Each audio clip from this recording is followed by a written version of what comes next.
Bismillahirrahmanirrahim. Assalamualaikum warahmatullahi wabarakatuh. Alhamdulillahi wa kafa. Wassalatu wassalamu ala rasulillahil mustafa. Wa ala alihi wa sahbihi wa man wafa. Wa ba'd. Fa ya ahbaballahi wa ahbaba rasulihi sallallahu alaihi wasallam. Usi nafsi wa iyyakum bitaqwallahi faqad fazal muttaqun. Fala tamutunna illa wa antum muslimun. Faqala ta'ala Ya ayyuhalladzina amanu taqullaha haqqa tuqatih wa la tamutunna illa wa antum muslimun.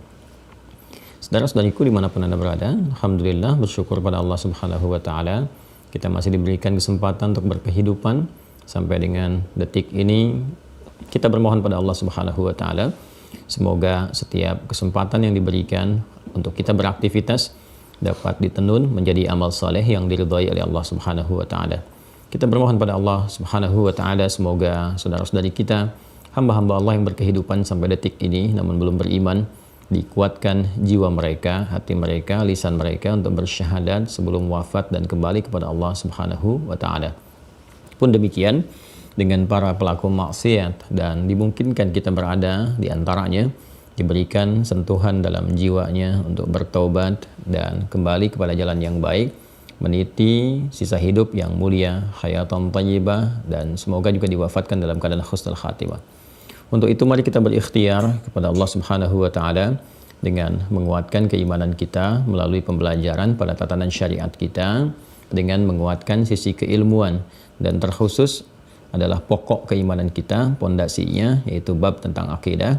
Alhamdulillah di pertemuan yang lalu kita telah memasuki bagian kedua dari pokok-pokok atau simpul-simpul keimanan atau dikenal juga dengan rukun iman, yaitu pada bagian kedua tentang malaikat dan ragam atau segala hal yang terkait dengan tugas-tugas malaikat. Telah kita bahas sampai bagian ke-8.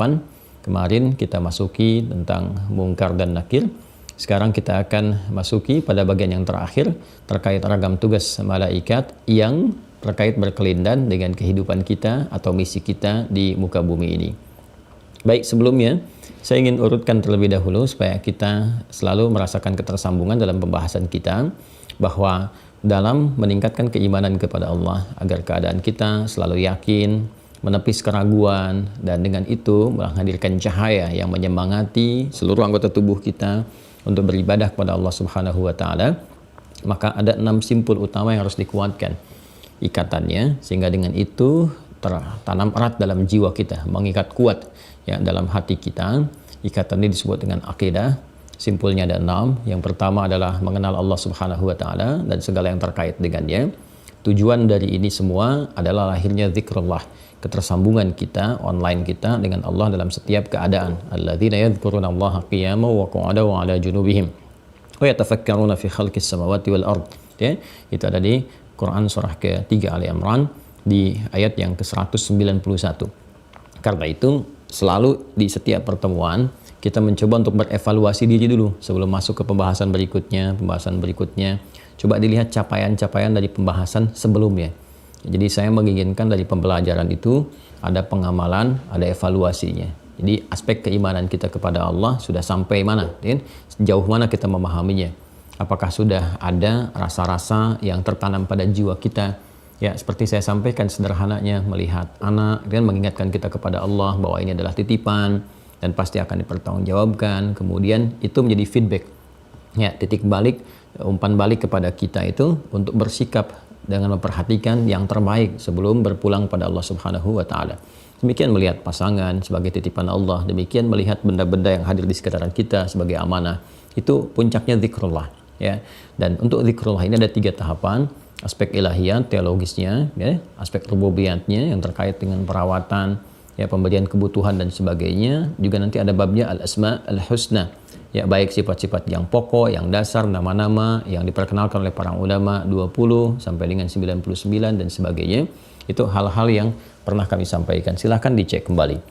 Setelah kita menghadirkan semua itu, lantas kita meyakini, ya, untuk berislam seutuhnya mesti mengacu pada pedoman keislaman yang benar. Referensinya yang paling utama itu 2, Al-Quran dan sunnah Nabi Muhammad SAW. Al-Quran dan hadis-hadis, segala yang melekat ya kepada kehidupan Rasulullah SAW, yang kemudian itu dijelaskan oleh para ulama kita sampai kepada kita.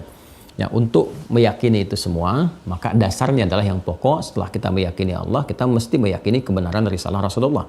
Yang itu kemudian dirangkum dalam syahadat kita. Syahadatain. Syahadu an la ilaha illallah. Bagian pertama tadi, dari simpul pertama yang paling pokok dari rukun iman. Syahadu anna Muhammad Rasulullah. Ya, simpul kedua yang paling pokoknya itu masih terkait berkelindan. Apa itu? Adalah meyakini kebenaran risalah Nabi Muhammad SAW sebagai jalan menuju zikrullah.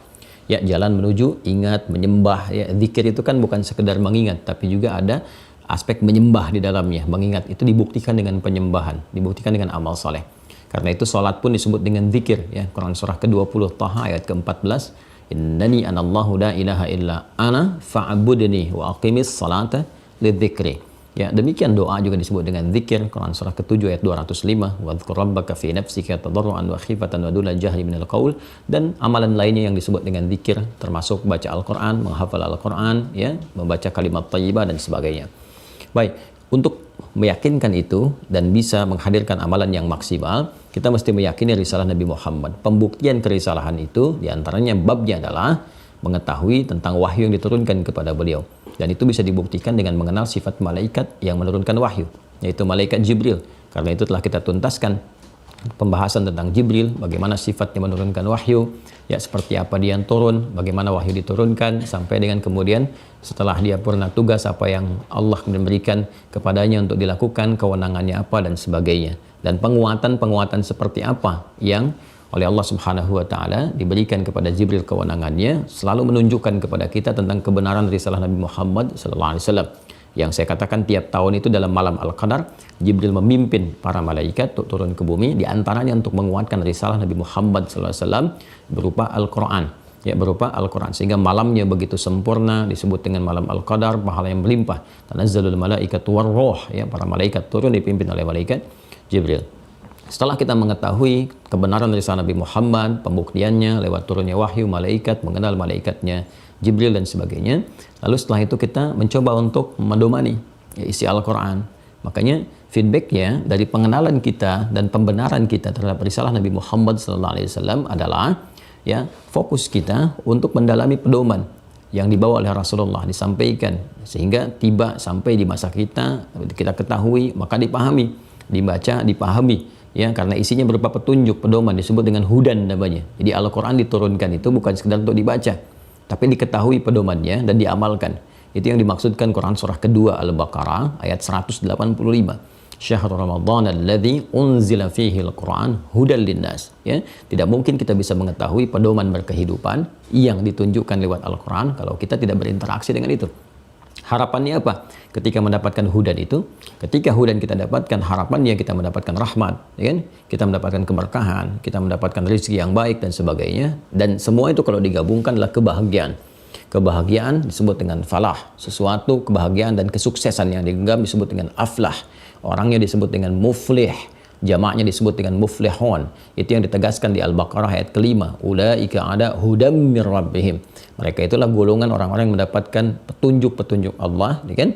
Dinaungi oleh hidayah-hidayah Allah, hudan, ya, karena mengacu pada pedoman tadi, mereka pelajari, mereka dekati, mereka ibadah, sholat, infak, zakat dan sebagainya, dan mengaji Al-Quran, ya, walladzina yu'minuna bima unzila ilaik, berpedoman ke situ, maka ulaika ala hudam mir rabbihim. Mereka mendapatkan, ya, satu naungan, pedoman dari Rabb mereka, yaitu Allah Subhanahu wa taala. Lantas apa yang didapatkan ketika mendapatkan hudan itu? Wa ulaika humul muflihun. Perhatikan, wa ulaika humul muflihun, dan mereka mendapatkan kesuksesan, kebahagiaan sesuai dengan aktivitas yang mereka jalani. Nah, dalam konsep inilah kemudian Allah Subhanahu wa taala memerintahkan, menugaskan malaikat khusus yang diberi nama dengan Mikail untuk menurunkan rahmat, menurunkan keberkahan, menurunkan rizki yang dibagi ke dalam dua konsep utama. Yang pertama hukum umum universal. Ya, Allah tugaskan secara umum membuat hukum umum. Kalau manusia mengerjakan ini, turun rizki. Manusia melakukan ini, turun pengetahuan. Manusia mengerjakan ini, turun A, B, C, dan sebagainya. Ada hukum-hukum khusus yang hanya diberikan pada orang-orang yang beriman sebagai konsekuensi dari keimanannya. ya, terutama aspek keberkahan, berkah di ilmu, berkah di harta, kan, berkah di kedudukan, berkah di akhlak, perilaku dan sebagainya, sehingga semua aspek hidupnya itu berkah, menjadi cahaya. Berkah itu ziyadatul khair, bertambah nilai kebaikannya, baik aspek dunia ataupun akhirat. Jadi aspek dunianya dia mendapatkan keberkahan dengan bertambah nilai kebaikan, ya betapapun kecil yang dia dapatkan tapi punya nilai-nilai yang berkualitas baik.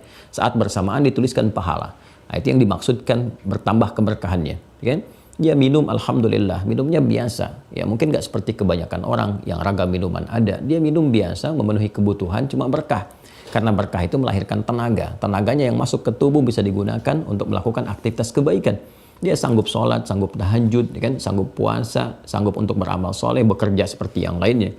Ada orang-orang yang minumannya beragam, banyak sekali. Banyak jenisnya, banyak warnanya, tapi nggak menghasilkan tenaga yang efektif. Nggak ada kualitas untuk menurun kebaikan. Ya, makanannya banyak, minumnya banyak, tapi kalau dibawa sholat, rasanya kok kayak orang malas gitu ya. Sedikit, tahajud nggak mampu, puasa nggak bisa, dan sebagainya. Padahal ragam yang melekat pada kehidupannya itu begitu banyak. Ya, Masya Allah, bajunya beragam, kendaraannya beragam, makanannya beragam. Nah, itu nilai keberkahannya tidak maksimal. Ya, dan saat bersamaan, kalau mendapatkan keberkahan, di situ tertuliskan pahala. Ya, ketika diniatkan karena Allah, minum Bismillahirrahmanirrahim, dituliskan pahalanya 10 kebaikan, jadi hasanah. Ya. Maka setelah itu kemudian apa yang dia lakukan, berkehidupan sampai kehidupan berakhir, ya bahkan hancur bukan hanya dirinya tapi semesta alam ini ditugaskan malaikat Israfil seperti saya sampaikan, dan pembuktian tentang tugas malaikat Israfil justru dibuktikan oleh orang-orang yang belum beriman, ya bahkan oleh institusi yang paling dikenal, dipercaya di dunia ini oleh NASA seperti yang pernah kita jelaskan, ya seperti apa keadaan alam ini, tata kelola alam kita yang ternyata berada dalam satu ruang yang siap bila ditiupkan hancur keseluruhan. Dan itu hanya disebutkan di satu ayat dalam Al-Quran tentang tugas malaikat Israfil, yaitu Quran surah 69 Al-Haqqah di ayat yang ke-13 dan hancur yang ke-14-nya. Dua ayat ini tegas menyampaikan satu risalah yang dibuktikan 15 abad kemudian lewat penemuan yang sangat spektakuler. Pun demikian kita tidak harus menunggu kehancuran alam, karena setiap kita pun pasti akan hilang, akan hancur kehidupan kita di dunia ini, selesai, habis, ya dengan tibanya malaikat keempat yang diwakilkan oleh Allah Subhanahu wa taala. Wakilkan di sini diberikan tugas, ya, bukan mewakilkan sesuatu, diberikan tugas. Ya, Allah Maha Suci dari segala kekurangan, ya, dari segala aib dan sebagainya. Tidak ada aib yang melekat bagi Allah Subhanahu wa taala, sempurna keseluruhannya. Diberikan tugas malaikat ini untuk menjadi persaksian bagi kita semua, sehingga dengan itu ada saksi yang menjadikan titik balik kehidupan kita sampai dengan kita wafat. Maka ditugaskan malaikat maut, ya, malakul maut yang kita kenal dengan Israel. Qul yatawaffakum malakul maut alladzi wukkila bikum. Selesai kehidupan kita. Ya, dalam rangka itulah kemudian ketika kita diingatkan, kalau bukan kamu meninggal dunia duluan atau dunia meninggalkan engkau, kalau bukan hancur semuanya, engkau yang meninggal duluan. Karena itu persiapkan dirimu dengan baik, ya kan? Tunaikan amalan dengan sempurna, lakukan dengan baik. Untuk itulah kemudian Allah mensupport kita lewat dua malaikat. Malaikat ini selain menjaga kita, ya, supaya konsisten pada jalan kebaikan, juga saat yang bersamaan mencatat semua pekerjaan-pekerjaan kita. Baik dicatatkan kebaikan, buruk pun dicatatkan. Malaikat itu dikenal dengan Raqib dan Atid seperti disampaikan di Quran Qaf, ya, surah ke-50 ayat 16 sampai dengan 18. Jadi kalau mendengar kata Raqib, kata Atid, kita harus waspada, meningkatkan semangat ibadah kita, sekaligus ingat, ya, jangan sampai kita mengerjakan satu perbuatan maksiat karena saat yang bersamaan mungkin saja kita wafat dan kembali kepada Allah setelah dibuka kitab kita untuk diketahui. Nah, setelah kemudian selesai, kita meninggal, masuk ke alam kubur. Di alam kubur, kita pun akan dikonfirmasi ulang tentang syahadat kita, ya, tentang pengakuan kita kepada Allah, ibadah kita, lewat datangnya malaikat yang disebut dengan malaikat Munkar dan Nakir. Dan ini telah kita bahas juga kemarin di dalam hadis-hadis Nabi Muhammad SAW, baik di Al-Bukhari, di Muslim, juga namanya di At-Tirmidzi, nomor hadis 1071, yang kemarin kita bacakan bersama. Nah, sampai di sini pembahasan kita. Sekarang kalau selesai di alam kubur, alam barzakh, waiting room, pemisah antara dunia dengan akhirat, dan bersiap kita kemudian untuk ke tepian terakhir. Nah, tepian terakhir ini seperti pernah saya sampaikan pertemuan yang lalu, yang tidak ada tempat lain lagi, adalah tempat paling pamungkas yang ujungnya, ya, disebut dengan akhir, sifat-sifatnya menggunakan ta disebut dengan akhirah. Ya, jadi kalau sudah sampai ke ujung itu, segala sifatnya berakhir di situ. Nggak akan ada yang lain lagi, nggak pindah-pindah ke tempat-tempat berbeda, ada di situ, ya, sifatnya lokal tapi luasnya luar biasa, bisa seluas langit dan bumi, arduhas samawati wal ardu dan sebagainya. Nah, ini yang akan kita bahas dalam konteks ini setelah selesai di alam kubur. Ya, kita akan mencoba masuk ke alam hisab untuk menjadi bagian terakhir kehidupan kita. Apakah ada di situ malaikat juga yang Allah tugaskan ya sebagai puncak akhir dari kehidupan kita? Ini yang coba kita bahas bagian ke-9 dan ke-10 serta penutup dari serial pembahasan tentang malaikat pada simpul iman yang kedua. Baik, karena itu mari kita bahas bagian terakhir di simpul kedua tentang malaikat. Setelah itu segala yang terkait dengannya. Alhamdulillah, jadi panjang ini. Papan tulisnya menjadi panjang spesial di hari ini. Bismillah, simpul kedua atau kita kenal dengan rukun kedua yang terkait dengan malaikat. Ya. Yang tadi telah saya uraikan dengan panjang dan lebar. Kalau kita kalikan menjadi luas, ya luas tadi kita uraikan dalam muqaddimah tentang Jibril, sudah saya selesaikan. Kemudian kedua Mikail, telah saya tuntaskan. 3 Israfil, ya kemudian 4 Israel, ya Malakul Maut. Jadi penting sekali disebutkan sifat ininya nih, tugasnya. Ya, ingat ya, saya pernah tekankan Al-Quran memperkenalkan dengan tugas Malakul Maut, Malakul Maut, Malakul Maut. Kenapa? Ya, lebih ditekankan dengan tugasnya di sini Malakul Maut, karena biasanya manusia itu lebih kuat kesannya tertanam di dalam jiwa ketika disebutkan tugas dibandingkan dengan nama. Ya, kalau ini kan Israiliyat, Israel ya disebut Israel nanti kesannya biasa seperti Israfil. Ya, sebutkan Israel ya kesannya biasa aja seperti Israfil, seperti Jibril, seperti Mikail. Tapi ketika disebutkan maut, kesannya beda ke dalam jiwa kita. Ya, lain. Karena itu ketika Allah memperkenalkan disebutkan tentang tugasnya. Qul yatawaffakum malakul mautil ladzi wukkila bikum. Katakan setiap kalian itu akan wafat ya dengan kedatangan malakul maut. Ya, malaikat maut, malaikat maut, malaikat maut. Nah, karena itu tanamkan ya dalam jiwa kita seperti kemarin saya pernah sampaikan, kalau sudah melihat ini bukan dihafal tapi dilihat pemahamannya, ya hadirkan getaran kepada jiwa seperti apa jiwa kita merespon. Ya. Kemudian 5 dan 6 ya kita hadirkan kemarin tentang malaikat yang terkait dengan penjagaan, kan? Kalau mau diurut sesuai hafalan kita diajarkan kecil boleh, gitu kan? Kemudian kita hadirkan dulu Raqib, gitu kan? Ini yang pembelajaran kita. Kemudian Atid. Ini fungsinya 2 ya, ingat ya. Hafadzah, penjagaan. Dan pencatatan. Yang di surah Kaf itu. Ayat 16 sampai 18 ya. Kemudian Munkar. Ke-8 yang Nakir. Ya, ini adalah penanya. Ya, sebagai konfirmasi, kan? Keislaman kita, penanya di alam kubur, penanya kubur. Ya, serta diberi kewenangan oleh Allah Subhanahu wa taala untuk bisa memberikan satu gambaran pendahuluan, kan? Ini kalau kita panjar gitu ya. Sesuatu itu dipanjar dulu. Ini ada panjar nikmat dan panjar azab gitu kan. Di sini diberikan satu gambaran ya. Pemberian gambaran nikmat ataupun azab. Dan kita berlindung kepada Allah dari yang kedua yang disebutkan. Nah, kita sudah sampai sini teman-teman sekalian. Di pembahasan ini di pertemuan yang lalu. Nah, ini sudah sampai ke alamnya, alam apa? Alam barzakh, kan? Masuknya di kubur. Barzakh atau kubur. Boleh kita menyebut barzakh, bisa kita menyebut kubur. Ingat ya, kalau disebutkan barzakh berarti pemisahnya.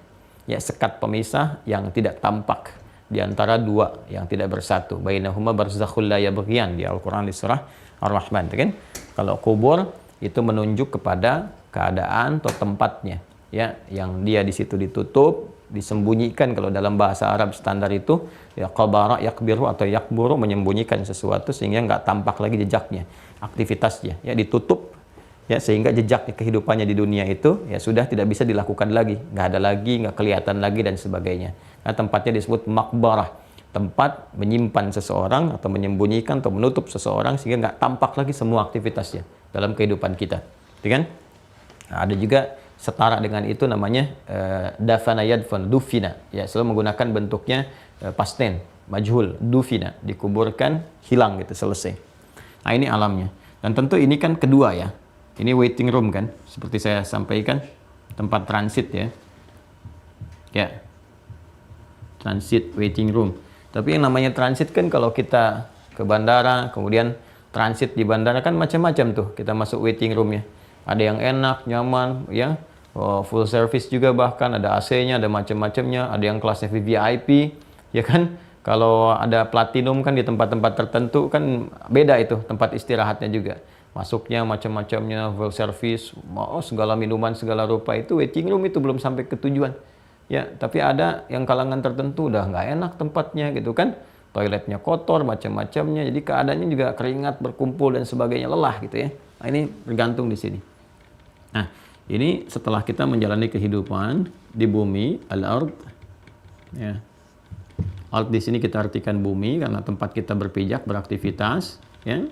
Kemudian sifatnya dunia, dengan sifat dunianya. Ingat ya, dunia itu sifatnya ya, keadaannya ya, dunia. Yang cepat, ya kan, rendah, hilang, habis, itu ya, dekat, itu dunia namanya. Jadi apa yang kita kerjakan di bumi ini seakan-akan cepat sekali terjadinya. Kayaknya baru kemarin menikah, sekarang sudah punya anak sekian, sudah punya cucu, sudah punya macam-macam, cepat. Kayaknya baru kemarin gitu kan, seperti kecil, baru SD, baru macam-macam, ternyata rambut sudah memutih dan sebagainya. Itu dunia. Apa yang didapatkan cepat hilang, cepat habis. Ya, bahkan uniknya kalau nggak digunakan malah hancur seketika. Apa aja itu? Buku nggak dipakai, hancur. Handphone nggak dipakai, ya rusak gitu kan. Rumah nggak dipakai juga sudah berlumut, habis dan sebagainya. Jadi untuk menunjukkan memang ada amal yang harus kita lekatkan dengan semua tempat di ruang dan waktu yang melekat kepada kita. Dan amal itu cuma dua, kalau nggak soleh salah gitu kan. Ya, kalau nggak soleh salah, atau diantaranya ada netral tapi tetap nggak punya nilai pahala. Habis di sini, masuk ke sini. Nah, kemudian yang ketiga itu ya akhir dari semuanya. Tapi ingat ya, dimensinya itu berbeda. Ya, ini sudah hukum dalam kehidupan. Setiap berpindah tempat, tentu bekalnya berbeda, syarat-syaratnya berbeda, keadaannya tidak sama. Ya kan? Di dunia saja kita pindah-pindahkan dari sini, misalnya dari Jawa ke Papua, suasananya berbeda. Papua ke Sumatera, suasananya berbeda. Itu baru Indonesia. Ke Aceh berbeda. Pindah negara, ya, kita pindah negara itu pindah tempat ya, pindah tempat kita misalnya karena tugas tertentu. Ke Malaysia udah berbeda padahal sama-sama Asia Tenggara. Ya, ke Filipina lain lagi suasananya. Ya, kemudian bahkan ke Amerika, ke Eropa, sampai ke Afrika sudah berbeda. Ya, apalagi pindah dimensi, ini ke alam kubur udah beda suasananya. Makanya bekal ke alam kubur nggak sama dengan bekal dunia. Ya, tidak sama, keadaannya juga beda, dan kemarin kita diinfo supaya siap-siap. Dan alhamdulillah Anda coba bandingkan dengan referensi manapun. Cuma di Islam kita dapatkan referensi bahkan tentang alam kubur supaya persiapan. Anda mau cari dimanapun silakan. Saya tuh kadang-kadang sering kali merenung gitu kan. Ya itu kurang apa lagi sih untuk membuktikan kebenaran risalah Islam gitu. Jadi apa yang akan kita alami pun semua disampaikan sebelum kita melakukannya. Sampai akan kematian, terus nyata seperti itu lagi.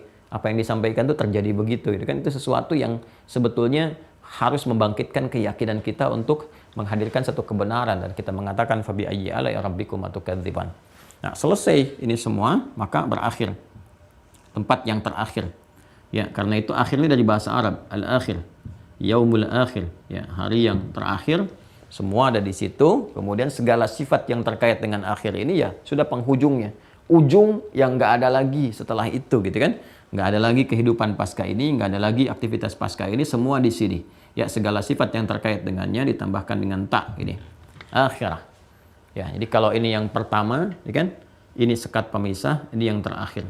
Yang pertama, ya, pertama itu kalau bentuk dasarnya awal namanya. Tapi kalau kita ingin berikan sifat jadi muannas. Segala yang terkait dengan yang pertama, segala yang terkait dengan dasar kehidupan awal dan sebagainya jadikan ula. Ula. Makanya ini ardun dengan ini dunia itu jadi muannas majazi gitu kan sifatnya karena bercabang, banyak aktivitas dikerjakan. Ini al-ula, ini kehidupan pertama. Ya, ini barzah, al-ula, barzah, akhirah. Maka kita temukan di surah Ad-Duha, walal akhiratu khairul laka minal ula. Ya.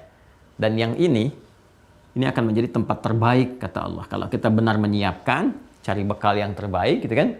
Nah, ini tempat terakhir ini, ujung ini akan menjadi yang terbaik, ya, yang paling indah, yang paling istimewa. Kalaupun di sini pernah merasakan kebahagiaan, nggak akan menandingi setetes pun kebahagiaan yang didapatkan di sini. Kalaupun kita mendapatkan misalnya kesuksesan, kenyamanan, ketentraman, nggak akan menandingi setetes pun ya segala kemuliaan yang didapatkan di sini akhirat. Kalau memang dapatnya mulia, kalau bekalnya ada di sini. Kalau nggak ada bekal jadi persoalan, ya. Karena itu kita mengetahui ini untuk semangat menyiapkan bekal. Seperti kita mau pergi ya ke tempat-tempat terjauh kan kita nyiapkan bekal. Ya kita mau mudik aja cari bekal kok. Coba lihat nanti setiap Ramadan berakhir tuh. Ya ada mudik kan, ya kan? Ya, ada mudik setiap Ramadan kita lihat tuh, mudik, akhir tahun bahkan dalam kondisi normal mudik dan sebagainya, ya kan? Nah, ini kan luar biasa gitu teman-teman sekalian. Nah, jadi bekal disiapkan segalanya dikuatkan, apalagi untuk kepentingan akhirat yang lebih dahsyat lagi, maka bekal itu perlu dimaksimalkan. Ini poinnya. Nah, di sini karena ini akhir dari sesuatu, nggak ada kehidupan lagi, nggak ada kehidupan aktivitas maksudnya, nggak ada aktivitas lagi setelah yang di alam ini, nggak ada alam lain lagi untuk kita manusia dan sebagainya, kan? Hamba-hamba Allah, maka di sini mesti ada puncak akhir, ya puncak akhir dari kehidupan kita, puncak menetap kita, tempat kita untuk bernaung di dalamnya, ya abadi selama-lamanya. Karena sifatnya abadi, maka semua sifat yang di sini dengan di sini sudah nggak berlaku lagi. Nggak berlaku. Ya, kalau di sini kan kita meninggal tuh. Ya, jadi sabar aja sebentar, sabar aja, ntar juga meninggal juga gitu. Maksudnya kalau kita merasakan gelisah macam-macam, nah, ntar hilang semua kok, nggak ada gelisah lagi kalau udah nggak ada di sini. Ya, nah, tinggal nggak ada gelisah itu kalau ada bekalnya, ya, ya maksudnya gelisah keduniaan. Tapi kalau ini udah hilang, nanti muncul sifat alam kubur, ya. Ya, di sini misalnya disebut orang fakir, miskin, ya nggak apa-apa. Sepanjang kita bisa beribadah, menikmati cukup untuk kita, alhamdulillah. Nanti abis ini selesai, hilang kok kefakiran. Kalau bekal kita cukup, di sini abadi. Jadi kalau di sini ada orang kaya, kaya sementara. Kalau fakir, fakir sementara, ya kan? Kalau dia punya jabatan, sementara. Makanya semua sifatnya pun sementara. Jabatan itu purna, ilmu itu memudar. Demikian seterusnya, harta berkurang, terus sampai akhirnya habis. Kalau di sini karena sifatnya abadi, abadi terus. Jadi kalau fakir di sini, fakir selamanya, fakir aja terus. Ya, kalau kaya terus, bahagia terus. Ya, segala hal terjadi dengan rahmat Allah Subhanahu wa taala. Ada beberapa yang kemudian ya mengalami penyesuaian, dibersihkan dulu baru ditempatkan di tempat kebahagiaan, sifatnya abadi. Terus jadi di sini puncaknya. Nah, karena ini adalah puncak akhir, maka pilihannya pun sudah cuma hitam putih saja, cuma dua saja. Ya, bahagia atau nestapa. Gini. Bahagia dengan mendapatkan segala kenikmatan, ya, kebahagiaan, kenyamanan yang dapat diraih, sebut dengan naim, ya, atau mendapatkan ya satu kesengsaraan, nestapa, sengsara, nestapa yang sifatnya juga abadi. Ya, kalau ini naim, di sini jahim, ya, jahim. Ini naim, di sini jahim. Hati-hati ya. Yang ini naim mendapatkan kebahagiaan, yang ini jahim, ya kan? Mendapatkan kesengsaraan, ya hukuman dan sebagainya. Karena hal-hal terkait dengan yang telah saya terangkan. Ini cuma dua, teman-teman sekalian. Tempatnya dua. Nah, di dua ini kebahagiaan, segala sesuatu yang kita ingin harapkan, puncak dari sesuatu, akhir itu kan puncak. Puncak satu hal yang ingin kita harapkan menjadi sebuah bagian dari kesenangan, kenikmatan, kebahagiaan, kenyamanan, dan sebagainya. Itu disebut dengan jannah namanya. Ya, jannah. Puncak sesuatu kebahagiaan, kenikmatan, kenyamanan, ya kesuksesan yang belum tampak, yang belum teraih gitu kan. Itu disebut dengan jannah namanya. Jannah. Nah. Pelan-pelan ya. Sedikit saya bagi dulu, share apa yang guru kami telah sampaikan dan kita pelajari. Jadi kalau ada huruf jim, ini, sambung ya, dengan nun, mengawali satu kalimat di bahasa Arab. Pertamanya jim dengan nun dulu, setelahnya pa gitu ya. Nah, ini menunjukkan makna dari kata itu masih tersembunyi. Ya, setiap kalimat kata dibuka dengan jim dan nun, ya itu artinya yang mau disampaikan itu masih belum tampak, belum kelihatan. Contoh, jin. Kenapa disebut dengan jin? Karena nggak nampak dan sembunyi dalam pandangan kita, tidak kasat mata. Baik ya. Ibu punya janin yang akhwat, yang perempuan. Kan dimulai dengan jim, nun, ya, nun. Janin. Janin itu bahasa Arab. Ya. Kenapa disebut dengan janin? Karena nggak nampak dalam pandangan kita kasat mata. Ya, ada di balik rahim yang terjaga di tempat yang sangat kokoh, nggak nampak secara langsung. Disebut dengan janin. Ya. Demikian pula dengan jannah. Perhatikan, jannah. Ya, jannah. Jadi ini menarik nih, tiga kata ini, jim, nun, ta, marbutah. Bisa dibaca dengan fathah, ja, bisa dibaca dengan kasrah, ji, bisa dibaca dengan dhammah, junnah. Ya, kalau junnah itu perisai, asyamu junnatun dalam hadis. Kalau jinnah itu jamak dari kata jin, kalau jannah itu berarti surga. Baik ya? Kalau terkait dengan akhirat. Ya, kenapa disebut dengan jannah? Karena belum tampak sekarang dalam pandangan kita. Jelas? Di Arab itu sudah mereka otomatis mengatakan kesuksesan yang ingin diraih, gitu kan? Kebahagiaan yang ingin diraih tapi belum tampak disebutnya dengan jannah. Makanya mereka menyebut dulu kebun-kebun sebagai puncak kesuksesan dunia mereka itu dengan jannah. Ya, kalau Anda baca surat Al-Kahf kan, ya kita temukan di antara 4 kisah yang viral, kan kisah keduanya tentang dialog 2 orang sahabat, salah satunya sukses, ya, sehingga dia memiliki kebun. Ya, kalau di Arab itu kan padang pasir Sahara kan. Ya, kalau punya unta itu biasa, dan unta pun banyak yang mewah, yang miliaran sekarang banyak, itu kan. Unta yang hitam, unta yang kekuning-kuningan, kemerah-merahan dan sebagainya. Ada yang punya kuda itu biasa. Ya, tapi kan tandus dan sebagainya. Jadi kalau punya kebun, itu yang nggak biasa, itu yang paling kaya. Apalagi dalamnya ada kebun anggur, ada sungai-sungai, ada macam-macam dan sebagainya. Karena suasananya gersang. Ya, pada umumnya demikian gitu. Ya, makanya mereka mengatakan kebun-kebun itu dengan jannah, sesuatu yang puncak gambaran kesuksesan, gambaran kebahagiaan, ketentraman, ketenangan dan sebagainya. Ya, karena itu Allah gambarkan kepada mereka di surga lebih daripada itu. Jannatin tajri min tahtihal anhar. Itu kan keindahannya, kesuksesannya, kehebatannya, macam-macamnya lebih daripada apa yang mereka gambarkan di dunia. Dan malah ainun ra'at wala udhun sami'at wala khatara ala qalbi bashar. Enggak pernah dilihat oleh pandangan sebelumnya kita, terdengar seperti itu gitu kan, yang kita bayangkan, enggak seperti yang kita bayangkan. Lebih indah gitu kan. Ada kolam susu, ada madu, ada macam-macam dan sebagainya yang kita nggak pernah dapatkan dalam kehidupan dunia dan nggak seperti yang kita lamunkan saat ini. Ya, karena itu seringkali gambaran kesuksesan di dunia pun disebut dengan jannah akan apa yang ingin kita dapatkan dalam puncak kehidupan dunia yang belum tampak, yang ingin diraih. Ya, nah, kan ada 4 kisah viral kan di surat Al-Kahf, kisah para pemuda, ya kan? Ini yang sering kali dibahas, kisah 2 orang sahabat, salah satunya sukses dalam usahanya, yang satu biasa-biasa, kemudian terjadi dialog. Kemudian kisah Nabi Musa dengan hamba Allah yang saleh, Khidir, yang alaihissalam jami'an. Ya, kemudian yang keempatnya kisah tentang Dzulkarnain, kan? 4 yang tiap Jumat. Kalau memungkinkan teman-teman, kalau memungkinkan harus bisa sampai memahami. Kan tiap Jumat ketemu tiap pekan insya Allah kalau ajal masih ada. Bukalah tafsir. Ya, yang malam baca Yasin, lihat Yasin, apa maknanya dan sebagainya. Sehingga kita mengetahui makna, tafsirnya apa. Yang baca Al-Kahf, lihat, itu ada pesan hikmah itu. Sesuai dengan keadaan kita. Ya, kalau sedang mengalami begini, ini rahasianya. Mengalami ini rahasianya begini. Cara menyikapinya seperti ini. Itu insya Allah akan memberikan banyak kesan kepada kehidupan kita. Ini disebut dengan jannah. Ya, karena itu jannah sering dilekatkan dengan kata na'im. Jannatun na'im. Ya, nanti kita turunkan beberapa bagian-bagiannya. Nah, kemudian kesengsaraan dan sebagainya, gitu kan? Nestapa, ya, kalau udah sengsara, kalau Anda ada di bandara yang pengap macam-macam kan merasa panas kan, ya, panas, gak enak gitu kan, kemudian kayak gak nyaman nih, panas di suasananya nih, kayak terbakar nih, gak enak gini macam-macam kan, penat dan sebagainya. Nah, itu secara singkatnya, ya, karena hal-hal yang melahirkan panas, membakar dan sebagainya, di akhirat lebih dahsyat lagi. Karena kan harus lebih, ini kan lebih daripada ini pun harus lebih daripada ini dan ini. Jadi kalau di sini ada api, ya di sini harus lebih membakar. Kalau di sini ada panas, ini harus lebih panas dan sebagainya. Kan? Makanya sifatnya disebut dengan jahim. Ya. Kemudian yang disifati oleh jahim itu disebut dengan apa? Nar namanya. Nar. Awas, narnya beda ini ya. Nar, api.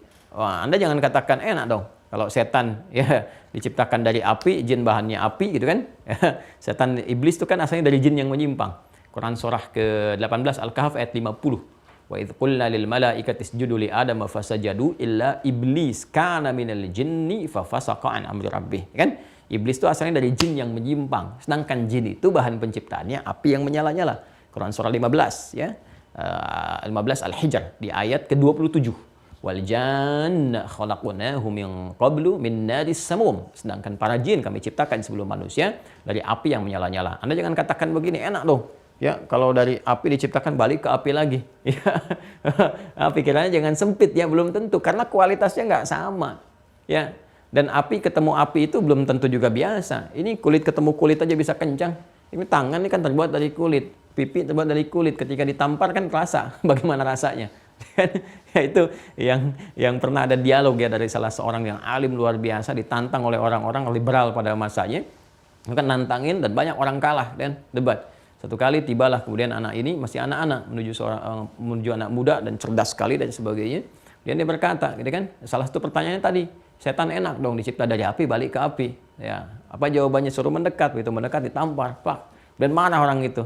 Ya, dalam keadaan marah dia bertanya, kenapa Anda marah? Ya, Anda melukai saya, Anda sakit-sakit. Ya, itu bayangkan kulit dengan kulit bisa sakit gitu ya. Ya, maka ini pun kualitasnya tidak sama.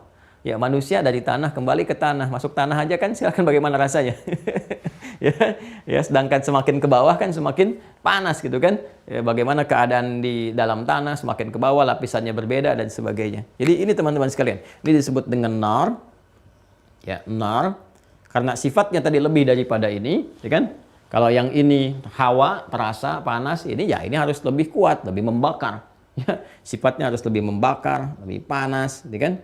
Ya, lebih menghancurkan dan sebagainya. Karena itu nanti yang paling ringannya aja, yang paling ringannya itu kalau dicelupkan hancur semua.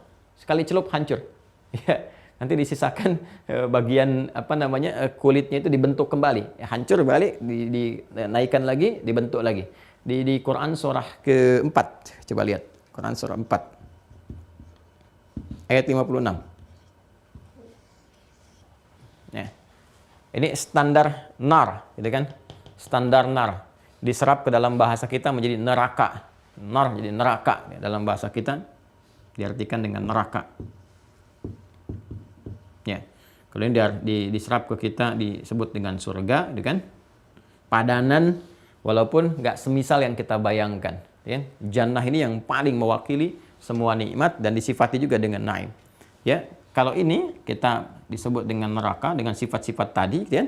Nah, ini paling standarnya aja paling ringan begini nih. Innalladzina kafaru, bukan mushafnya, innalladzina kafaru bi ayatina saufan nuslihim nara. Dia sebutkan. Orang-orang yang ingkar, bandel gitu kan. Ya, dengan petunjuk-petunjuk kami, ada yang mengingkari, ada yang mengolok-olok, ada yang macam-macam, ya. Mengingkari sampai kufur, ngolok-olok jadi munafik dan sebagainya. Kan ada munafik dengan kufur ya diantaranya. Kan 3 aja, fasik, munafik, kufur gitu kan, para pelaku maksiatnya. Dan ini perilakunya disebut dengan kafar. Kalau kafar itu teman-teman sekalian, ini bisa mencakup bukan hanya yang tidak beriman sampai kemudian memilih sampai dengan berakhir kehidupannya, sampai meninggal. Tapi juga ada yang mengaku muslim ya, tapi boleh jadi perilakunya seperti orang-orang yang belum beriman, seperti orang-orang kafir. Apa itu? Muslim nggak pernah mau sholat, ya kan? Muslim kemudian menghalalkan maksiat, ya kan? Ya, Muslim dalam konteks ini juga nggak mau zakat. Itu disebut kafar juga, jamaknya kafaru. Menunjuk pada perbuatan. Ya, seperti saya pernah sampaikan di Quran surah 14 kan, surah Ibrahim ayat 7 itu, orang yang diberikan nikmat dia nggak mau bersyukur dengan zakat misalnya, ya. Allah menyampaikan wa idz adzana rabbukum la in syakartum la azidannakum wa la in kafartum. Tuh. Inna azabi, ini azab. Inna azabi lasyadid, kan? Kalau kalian syukur, aku tambah nikmatnya. Kalau kalian kufur, kufurnya menggunakan kata kafar. Wala in kafartum. Jadi kalau sudah menggunakan bentuk kafar, itu bentuknya verb, kata kerja, menunjuk pada perbuatan. Ya, bisa langsung menunjuk kepada yang tidak beriman, semua perbuatannya kufur. Ya, nggak ada nilai di hadapan Allah Subhanahu wa taala sepanjang nggak ada imannya. Ya, tapi kalau dia mengaku beriman, tapi di lisan nggak sampai ke jiwanya. Dia mengaku muslim tapi nggak mau sholat, ya. Ini kan apa bedanya gitu dengan orang yang belum beriman? Nggak ada bedanya dalam segi perbuatan, ya kan? Mereka nggak sholat, dia nggak ikut sholat juga. Makanya sindirannya tajam. Penggunaan kata maksiatnya menggunakan kata kafar. Seakan-akan ada kecaman di dalamnya. Kamu ini perbuatannya apa bedanya dengan yang belum beriman, ya kan? Apa bedanya dengan yang kafir itu? Ya, mereka nggak sholat, kamu ikut nggak sholat. Katanya kamu muslim. Pembuktiannya mana? Imannya mana? Ya, ada yang mengolok-olok. Ya, ini yang paling aneh nih. Mengaku muslim, mengaku orang Islam, tapi mengolok-olok agamanya sendiri. Itu paling betah deh. Heran gitu kan. Ya, heran. Setiap ada olokan selalu agamanya yang diklaim sebagai agamanya. Gitu kan. Selalu aja seperti itu.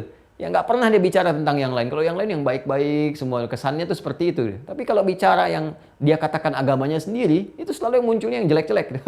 Ya, ini yang jadi persoalan. Nah, itu penyakitnya disebut dengan nifak namanya. Apa yang ada di hati nggak sama dengan ada di lisan. Ya, antara lisan dengan hati nggak nyambung, sehingga perbuatannya itu konslet.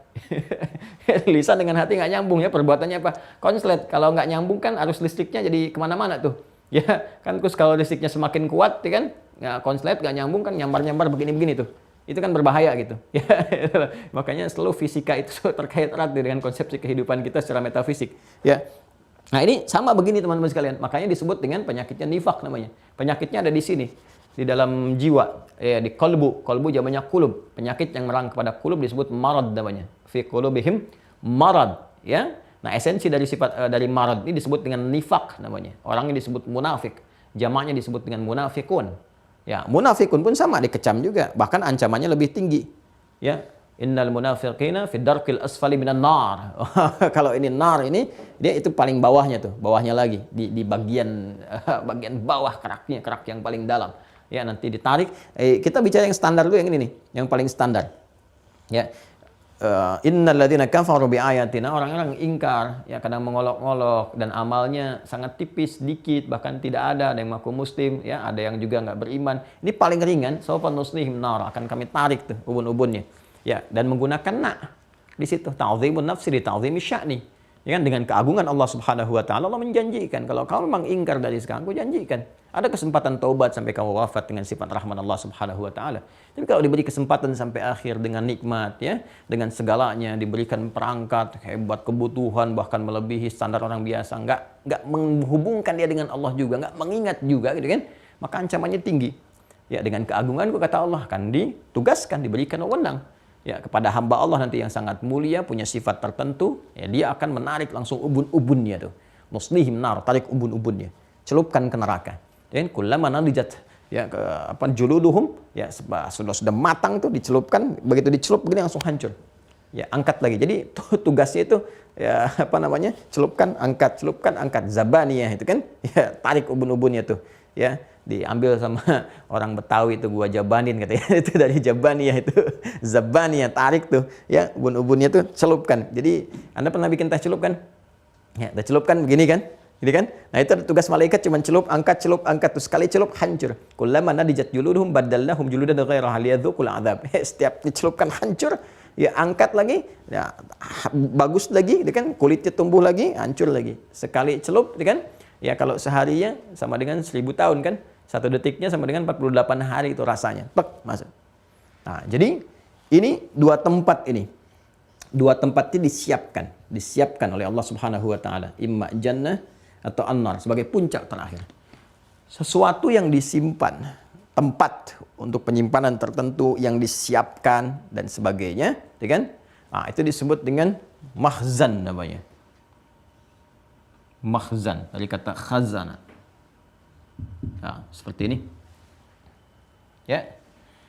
Tempat yang disiapkan disebut dengan makhzan. Nah. Awas, pakai kha ya, bukan pakai ha. Kalau pakai ha, ya, hazina itu sedih namanya. La tahzan, jangan bersedih, gitu kan? Ya, terus nggak usah lidahnya diotak-atik lagi, la tahzan. Jangan disimpan kalau itu, ya. La tahzan, jangan bersedih. Ingat, titik beda itu sudah menentukan sekali. Sya dengan sa itu beda. Syakara dengan sakara itu beda. Awas, hati-hati. Syakara bersyukur, sakara mabuk. Itu kan? Awas, itu beda sekali. Syakara dengan sakara. Khazana dengan hazina. Itu lain. Ya. Sini. Nah, yang menjaganya, ini kan menyimpan. Ya, tempat simpanan. Ya, sesuatu yang disimpan di tempat tertentu. Ya. Keadaannya netral, umum, baik itu tempatnya penyimpanan yang baik ataupun tempat penyimpanan yang tidak baik sifatnya dan sebagainya, disebut dengan mahzan umumnya. Nah, Allah memiliki tempat yang disiapkan, disimpan untuk hamba-hamba yang kembali di yaumul akhir. Ada yang sifatnya baik, penuh dengan kenikmatan jannatun na'im, kan? Ini ada yang sifatnya penuh dengan ancaman jahim, disebut dengan nar, yang ini jannah, kan? Nah, ini keduanya mahzan. Ya, yang menjaganya, penjaga tempat menyimpan itu disebut dengan khazin. khazin. Jamaknya disebut dengan khazanah. Khazanah. Khazanah. Awas pelan-pelan ya, ikuti pelan-pelan. Ini semoga Allah berikan kepada kita pemahaman yang untuk memudahkan kita mengerti ya, memahami dengan baik. Jelas ya yang saya terangkan ini? Ya. Yuk kita urutkan lagi. Tempat berakhir segala hal dalam kehidupan, nanti kembali kepada Allah akhirat. Ya, dengan segala alur yang kita ikuti, dari sini ke sini kan ada mahsyar dulu gitu kan. Dikumpulkan, kemudian ada hisab. Ya kan? Nah, setelah hisab itu nanti ada sirat, gitu kan? Nah, ini jembatannya. Sirat. Nah, di sirat ini nanti ada 2 cabang. Nah, ini dia. Kalau bukan ke tempat yang sudah Allah siapkan, yang Allah siapkan disebut dengan makhzan, penuh dengan kebahagiaan nikmat dan surga dengan kenikmatan jannatul naim, atau narul jahim ada di sini, kan? Antara 2 ini. Nah, kemudian Allah tugaskan malaikat ya untuk menjaga tempat ini sekaligus diberi kewenangan ya untuk melakukan segala tindakan terukur. tindakan terukur dan efektif terkait dengan tugas-tugas di 2 tempat ini. Ya, mereka menjaga dalam bahasa Arab disebut dengan khazin tunggal, kalau banyak itu disebut dengan khazanah, baik di surga, jannah ataupun di nar. Nah, sekarang yang perlu kita ketahui adalah siapa malaikat yang menjaga ini? Khazanah ini, apakah dia punya nama? Seperti apa sifat-sifatnya? Bagaimana karakternya? Bisakah kita pelajari saat ini sehingga nanti kita ada persiapan sampai dengan ke sana? Dengan Nah, ini yang coba kita akan turunkan saat ini. Jadi, ini mukadimah pembahasan kita tuh. Ya, mukadimahnya sampai sini. Jadi, ini tempat akhir kita tahu namanya jannah atau an-nar. Dan kita berharap dengan rahmat Allah mendapatkan jannah. Ya, nanti ada malaikat yang ditugaskan. Karena ini kan malaikat bagian akhir yang kita bahas. Dari 10 ini. Dari awal, tuh lihat alur perjalanannya. Alur meyakini pedoman Rasulullah SAW, diangkat sebagai Rasul, ditetapkan di malaikatnya, sampai terus berkehidupan sampai akhir. Ya, 9 dengan 10-nya siapa? Walaupun dari kecil kita menghafalkan A, B, C, dan sebagainya. Yuk kita temukan dulu kata khazanah di dalam Al-Quran. Bismillah. Yang terkait dengan jannah dan nar. Buka surah Az-Zumar, surah 39. Ya, dari ayat 71 sampai terakhir. Saya juga ada mushaf nih. Ya. Masya Allah, dulu kita cetak nih mushaf Al-Akhyar ya. Yuk kita sama-sama buka Az-Zumar, Quran surah 39. Ya. Ada? Dari ayat 71 ya, 71. Wasiqal ladzina kafaru ila jahannama zumara. Ya kan? Ada ayatnya? Sudah? Wasiqal ladzina kafaru ila jahannama zumara. Dan orang-orang yang, perhatikan kalimat itu, kafaru, kafar. Ingat baik-baik ya. Awas hati-hati tuh. Katanya menggunakan kafar. Jadi di Quran itu ada tiga kata menunjukkan makna kufur. Dan hati-hati cara memahaminya, berbeda satu dengan yang lainnya. Perhatikan, ada kafar, jamaknya kafaru. Ada kafir. Ingat ya, ada kafir, jamaknya kafirun. Ya, kalau dijarkan atau nasab jadi kafirin, sama saja, kafirun, kafirin. Jelas? Yang ketiga ada kufar. Yang ketiga ada kufar. Ingat ya, kafar, jamaknya kafaru. Kalimat kafaru pertama kali ditemukan di Al-Baqarah ayat ke-6. Innal ladzina kafaru sawa'un 'alaihim a'anzartahum, dan seterusnya. Bentuk tunggalnya kafar seperti di Quran surah ke-14 Ibrahim ayat ke-7. Wa idz ta'adzana rabbukum la in syakartum la azidannakum wa la in kafartum. Kalau disebutkan kafar itu artinya menunjuk pada perbuatan. Jelas ya? Perbuatan yang bertentangan dengan keimanan. Jadi kafar itu lawan dari iman. Ya, kalau kafara lawan dari amana. Kalau ada amana beriman, di kafara kufur. Lawannya, ya paradoksnya, di kafar itu ya, kufur lawannya iman. Kafar itu perbuatan, verbnya. Kafar ya lawannya amana. Amana rasulu di Quran surah kedua Al-Baqarah ayat 285. Amana rasulu bima unzila ilaihi ya mir rabbihi wal mu'minun, dan sebagainya. Jadi amana lawannya apa? Kafara. Kufur lawannya apa? Iman. Jadi kata kafar itu perbuatan, itu lawan langsung, ya antitesa dari kata iman, yang beriman. Jadi kafar itu menunjuk pada perbuatan yang menunjukkan ya lawan atau pengingkaran dari iman, perbuatannya. yang seharusnya tidak dilakukan oleh orang-orang yang beriman. Itu kafar, menunjuk pada perbuatan. Nah, karena dia menunjuk pada perbuatan, maka di sini ada kemungkinan dua terjadi. Pertama, perbuatan yang dikerjakan memang oleh orang yang belum beriman dan sampai hidupnya berakhir dia tidak beriman. Ya, ingat, karena memang nggak ada iman dalam dirinya, maka dia berbuat ya seperti perbuatannya saja. Dia nggak sholat, dia nggak puasa, dia nggak zina, ya kan? Ya, mohon maaf, dia berzina, dia nggak sholat, dia nggak puasa, dia zina, dia minum khamar. Ya, jadi kalau ada orang terbiasa minum khamar, makan makanan yang diharamkan dalam Islam, seperti misalnya babi, gitu kan? Ya, kemudian ya berzina, macam-macam dan sebagainya, seperti dianggap biasa. Ya, dan dia nggak ada iman. Jadi kita melihatnya memang karena nggak ada imannya. Ya, sedangkan orang beriman kan dijaga. Ya, sudah kalimatnya kan jelas, jangankan berzina, melihat yang tidak baik saja, aurat, ya, pornografi, jangankan porno aksi, berbau pornografi saja kita sudah dilarang. Dan imannya disebutkan dulu, wa qul lil mu'minina, katakan pada pria-pria beriman, ya ghuddu min absarihim, palingkan pandangannya dari gambar-gambar yang tak elok, pandangan-pandangan yang enggak bagus, kan? Ya wa qul lil mu'minati yaghuddna min absarihinna, bukan laki-laki saja, perempuan juga begitu. Perempuan ada potensi juga, palingkan pandangan dari yang tidak elok. Wala taqrabuz zina, jangan dekati zina. Panjang ada iman. Ya. Nah, ini pertama ada perbuatan langsung yang memang ya belum ada iman dalam jiwanya sehingga perbuatannya itu sudah bertentangan dengan nilai-nilai keimanan. Satu. Yang kedua, ada orang yang mengucap iman di lisan cuma nggak sampai ke hati. Ya, ngakunya beriman, hanya memenuhi syarat untuk berislam saja. Tapi karena nggak sampai ke hatinya seperti sering banyak saya terangkan sebelumnya, ya, sehingga perbuatannya itu tidak terdorong oleh cahaya iman. Karena kalau sudah sampai ke dalam jiwanya, ya nempel kalimat asyhadu an la ilaha illallah, asyhadu anna muhammadar rasulullah, tembus ke dalam hati, nempel di jiwa takwa, jadi cahaya. Nuruhum yas'a baina aydihim wa bi aymanihim, keluar jadi perbuatan. Nah, ini karena nggak sampai ke jiwa, cuma di lisan. Ini cuma diucapkan aja, ucap, tempel di KTP muslim. Ya, tapi nggak ada dorongan iman yang mendorong dia berperilaku baik, beramal soleh dalam kehidupan. Ya, seperti ibadah ritual, nggak kelihatan sholat, ya kan? Nggak kelihatan dia mau puasa, orang puasa dia buka, ya kan? Orang sholat dia mengerjakan yang lain misalnya dan sebagainya. Nah, ini kan nggak ada beda perbuatannya seperti yang pertama.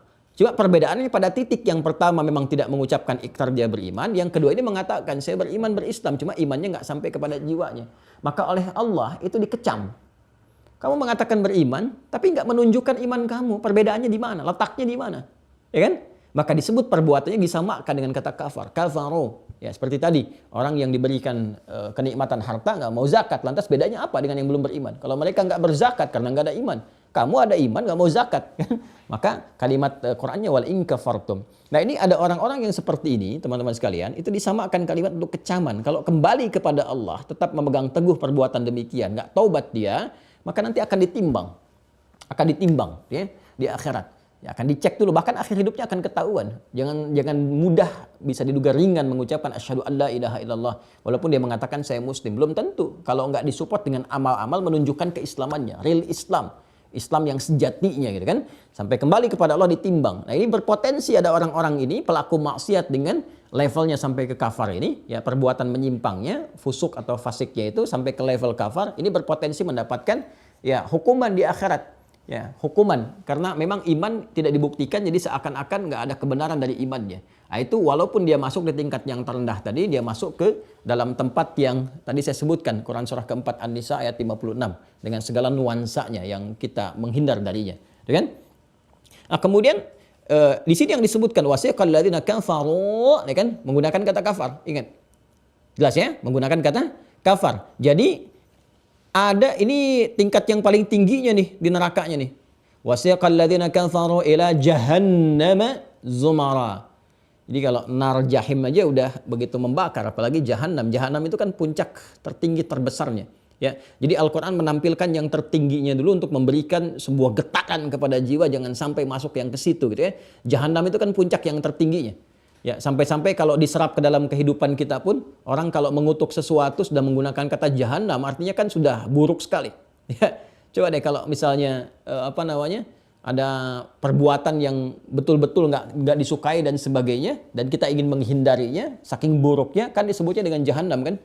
Ya, tindakan koruptor itu begitu tindakan jahanam, ya pembunuh itu begitu jahanam, ya dan sebagainya macam-macam. Ini menunjukkan bahwa perbuatan yang luar biasa dahsyat yang memberikan dampak yang harusnya betul-betul kita hindari.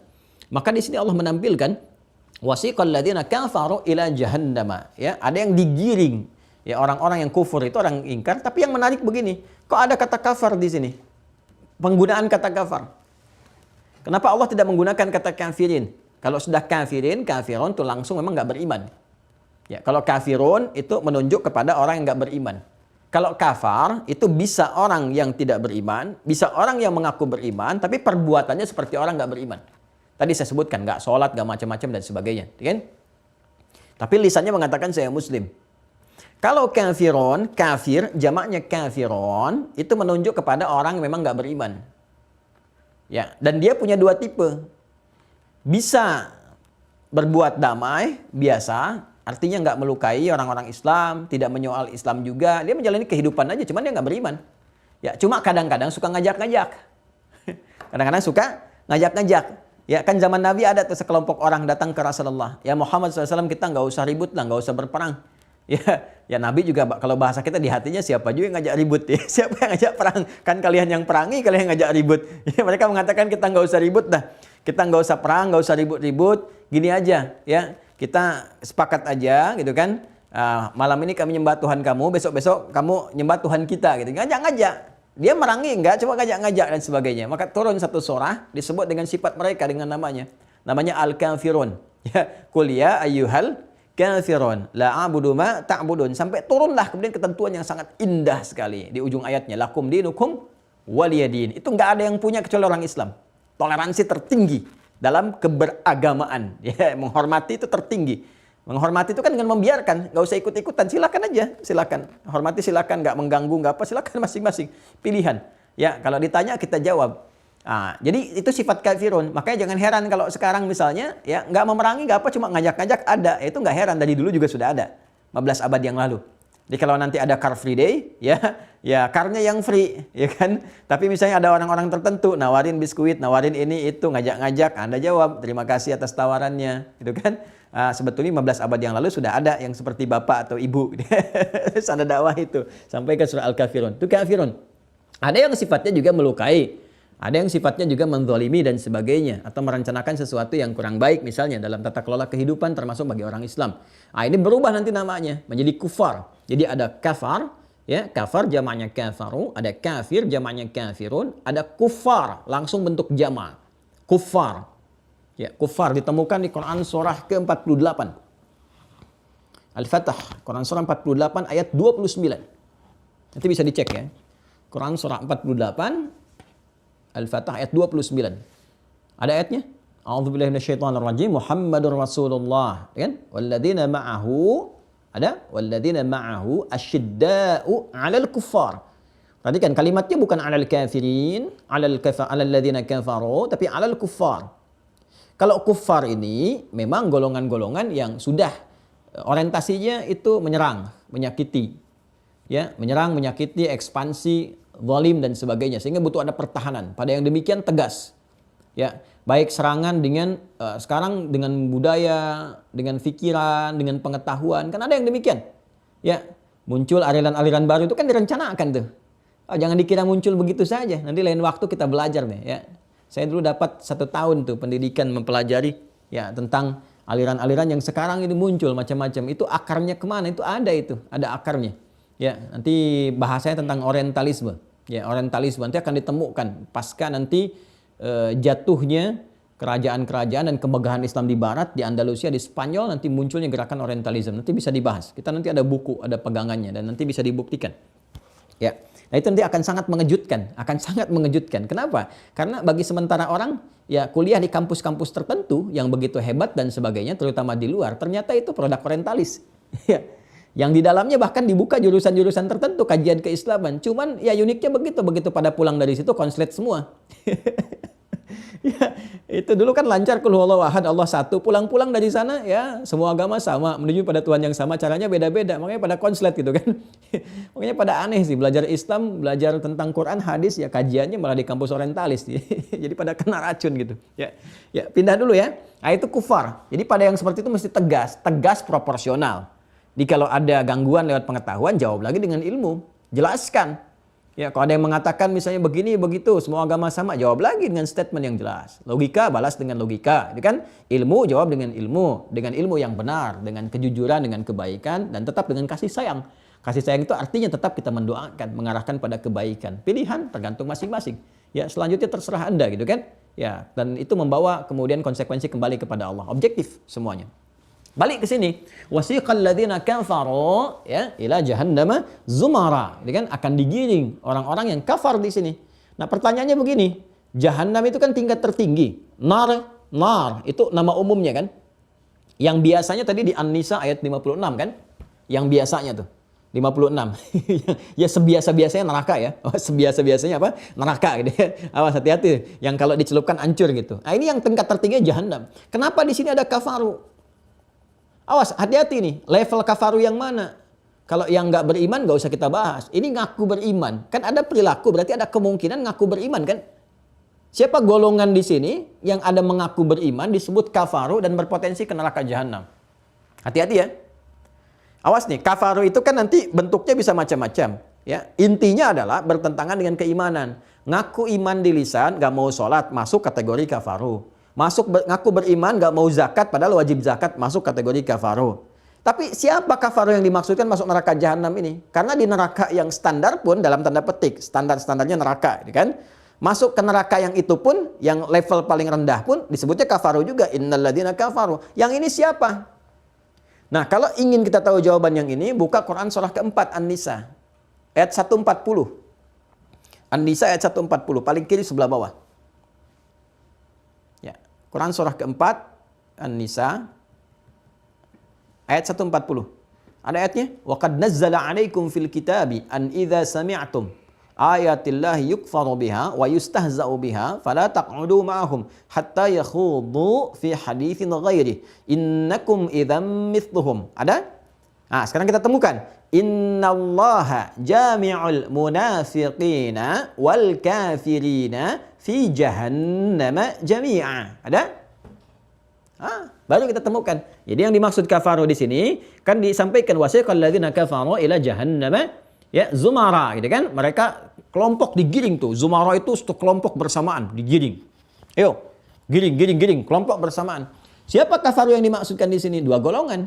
Ya, satu yang memang sampai akhir hidupnya nggak beriman. Selesai, karena bekal akhirat kan iman. Ingat ya, ini kalau akhirat kita bicara tentang hal yang gaib kan? Ya, yang gaib itu turunan untuk pembahasannya dan turunan untuk memikirkannya bukan dengan menggunakan akal. Ya, tapi membacanya menggunakan iman. Dan iman referensinya apa? Kemarin kita bahas ya Al-Quran dengan hadis. Dari Al-Quran dan hadis mendapatkan hikmah, maka akal akan dibimbing untuk menuju itu. Ya, baik. Sekarang perhatikan baik-baik. Yang dimaksud kafaru di sini dua golongan. Ya, untuk masuk jahanam ini. Pertama, kafirin yang memang tidak memutuskan tidak beriman sampai akhir hidupnya. Ya, bertentangan dengan hukum Allah, bahkan mencari Tuhan selain Allah. Ya, mencari Tuhan selain Allah. Ya, nanti bahkan akan di akhiratnya suruh dicari sama Allah. Ayo cari nih yang kamu pertuhankan. Ayo cari sekarang. Kumpulkan semua gitu kan, macam-macam. Nanti saling menyalahkan itu. Termasuk yang paling menarik nanti setelah ini selesai kita masuk kepada lawan malaikat. Ya, yang kita kenal dengan setan itu. Itu setan masih sempat-sempatnya pidato. Dan sebelum pidato menolak klaim itu. Ya, orang-orang yang pernah mengikuti setan. Ya, mereka berkata gara-gara kamu nih kan, kita masuk ke sini, kita terancam dengan hukuman. Kata setan, saya nggak maksa. Saya kan cuma memberikan was-was. Quran juga ngasih tahu, alladzi yuwaswisu fi sudurin nas. Kan? Ya, ada susu-susu. Saya cuma ngajak itu pun halus. Saya nggak maksa. Salah kamu kenapa ikut? Salah kamu kenapa ikut? Dia berlepas diri itu.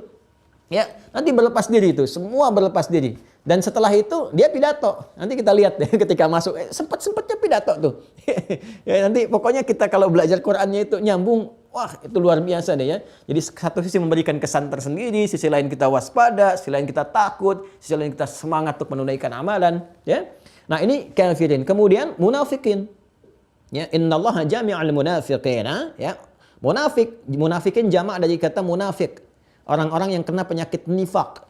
Ya, tadi yang saya katakan, ya, nifak nggak sama kesesuaian antara hati dengan lisannya, ya kan? Apa yang diucapkan dengan apa yang dilakukan dengan apa yang diyakini dalam hatinya itu nggak nyambung semua, nggak nyambung semua. Cirinya satu kata Al-Quran itu. Kalau kamu ingin lihat ciri orang munafik satu, ya ini dirangkum langsung di Quran surah keempat ayat 140.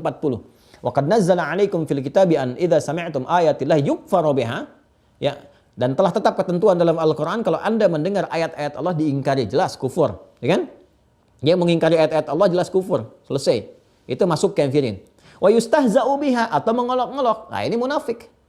Dia yang kufur yang pertama kafirin. Yukfaru biha jelas kafirun. Ya kan? Wa yustahza'u biha mengolok-olok munafikun. Nah, ini yang suka ngolok-ngolok ajaran agama sendiri. Ya. Ngolok-ngolok orang Islamnya yang beribadah, yang taat, tuh kan? Ngolok-ngolok agamanya sendiri, ngolok-ngolok isi dari tuntunan keagamaannya macam-macam. Akan ditemukan. Ya, atau mencoba memalingkan dengan cara yang tidak benar. Jadi padahal dia ngaku Muslim, tapi dia kok membawa ajaran yang lain gak sesuai dengan isi-isi pedoman dalam Al-Quran dan Hadis. Bawa ini, bawa itu yang gak ada kesesuaiannya, bahkan bertolak belakang. Dan uniknya ketika orang konsisten mengerjakan ajaran Al-Quran dan itu dijamin misalnya oleh undang-undang setempat seperti di kita misalnya kan di Indonesia, alhamdulillah bersyukur pada Allah. Pasal 29 ayat 2, negara menjamin kemerdekaan tiap-tiap penduduk untuk memeluk agamanya masing-masing dan beribadah menurut agama dan kepercayaannya itu. Jadi kalau kita ibadah kita dijamin, sholat dijamin undang-undang, nggak boleh diganggu orang sholat. Mau sholatnya tahajud kah, sholat duha kah, sholat witir kah, macam-macam kah, ya kan? Baca Quran, menghafal Quran dijamin, ya. Memelihara jenggot, merawat, berhijab, bernikab itu bagian dari ibadah. Levelnya kan beda-beda, ya kan?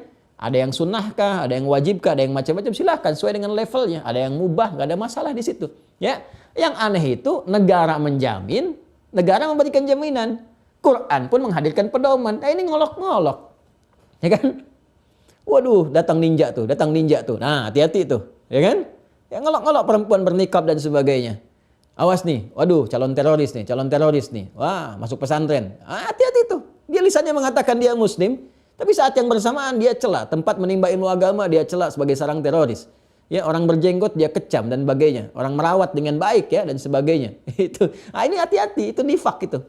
Ya, puncaknya apa? Dia mencela tauhidnya sendiri. Di dasar keyakinannya kepada nilai keberagamaannya yang bahkan dijamin oleh undang-undang dan menjadi hak asasi di setiap tempat, ya kan? Hak tertinggi yang sangat dihargai, ya hak untuk beragama, hak berkeyakinan, itu dicela sendiri. Ya, digoyang tauhidnya. Semua agama sama, menuju pada Tuhan yang sama, cuma caranya beda-beda. Dipaksa keluar dari keyakinan untuk meyakini apa yang mereka buat. Dan saat yang bersamaan dia bisa mengatakan saya muslim. Itu konsletnya kan luar biasa tuh. Ya, jadi kalau masih ada pengikutnya, aneh tuh pengikutnya. Ya, kalau listrik konslet itu diperbaiki, ya, bukan dipegangin. Nah, ini kok pikiran konslet diikuti, diperbaiki. Jadi yang listrik konslet itu kan bahaya. Ini ada listrik konslet bahaya, diperbaiki. Panggil dari PLN, betulin satu-satu tuh, panggil pakarnya, betulin, rajut lagi, bukan dipegangin. Ini bukan masyarakat datang, apaan tuh? Konslet dipegangin. Ya, jadi kesetrum semua. Ya kan? Ya sama pikiran konslet itu jangan pada diikutin. Kalau diikutin kesetrum semua nantinya. Ini bikin seminar, bikin stadium general difasilitasi ya kena setrum semua. Makanya kata Al-Quran, innakum idzam mithluhum. Semakin lama disimak, mirip-mirip dengan mereka nantinya. Lama-lama ikutan, minimal Anda bela. Ya, itu sudah. Ya, itu nirgelar. Mau pakai kiai, mau pakai buya, ustadz, doktor, profesor. Kalau menyimpang ya menyimpang. Standarnya udah ada. Jangan diikutin. Ya, kalau ada channelnya unsubscribe langsung. Jangan pernah disimak, bukunya jangan dilihat, selesai. Tapi Quran mengatakan nggak usah mencela kok. Coba lihat, tunjukkan pada saya ayat mana yang hadir di situ celak mereka, hinakan mereka, bully, nggak ada. Indah sekali. Quran tidak mengatakan cela, ya hina, bikin nggak usah dicela karena mencela yang tercela itu buang-buang waktu, buang-buang energi. Perbuatannya sudah dicela, nggak dicela pun tetap tercela. Jadi nggak usah mencela lagi. Cukup tinggalkan aja kata Quran. Fala taq'udu ma'hum, jangan sertai mereka. Udah jangan sertai, jangan tonton, jangan lihat macam-macam. Biarkan serahkan pada pakarnya. Kalau listrik konslet panggil PLN, panggil jawab pakar listrik, dia sambungin kembali. Biarkan ulama bicara, tunjukkan yang benar. Setelah itu ikuti kebenarannya. Innakum idzam mithluhum, kalau Anda terbuai diikuti fasilitasi, ikut nanti. Kalau sudah ikut masuk golongan, apa golongannya? Munafik, jamaknya munafikun. Kalau munafikun direndahkan pakai jar. Jar, khafad, jadi rendah, turunkan ke bawah, harakatnya kasrah, pecah, hancur. Kasrah itu kan dari kata kasrah, pecah, hancur. Akan dipecahkan, dihancurkan. Makanya Allah rendahkan menggunakan jar di situ. Innallaha jami'ul munafiqin. Nggak diangkat, direndahkan ke bawah. Ya, kalau ngerti bahasa Arab nanti ada jar, ya, khafad, ya, alamatnya kasrah. Ya, kan? Kalau jamak nanti menggunakan ya dan thubutun nun di akhirnya kalau dia mudzakkar salim. Innallaha jami'ul munafiqin, Allah akan kumpulkan orang-orang munafik itu. Kenapa munafik didahulukan dibanding kafar? Ini unik nih. Padahal awalnya wa qad nazzala 'alaikum fil kitabi an idza sami'tum ayati la yukfaru biha, kan kufur dulu kok. Kafirun dulu kan?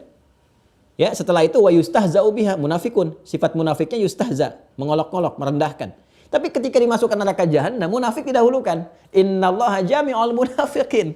Munafiknya dulu baru wal kafirin. Jadi kalau tadi digiring, yang dimaksudkan di sini, wasiqal ladzina kafaru ila jahannam zumara, Quran surah ke-39 ayat 71, ya akan digiring tuh kan?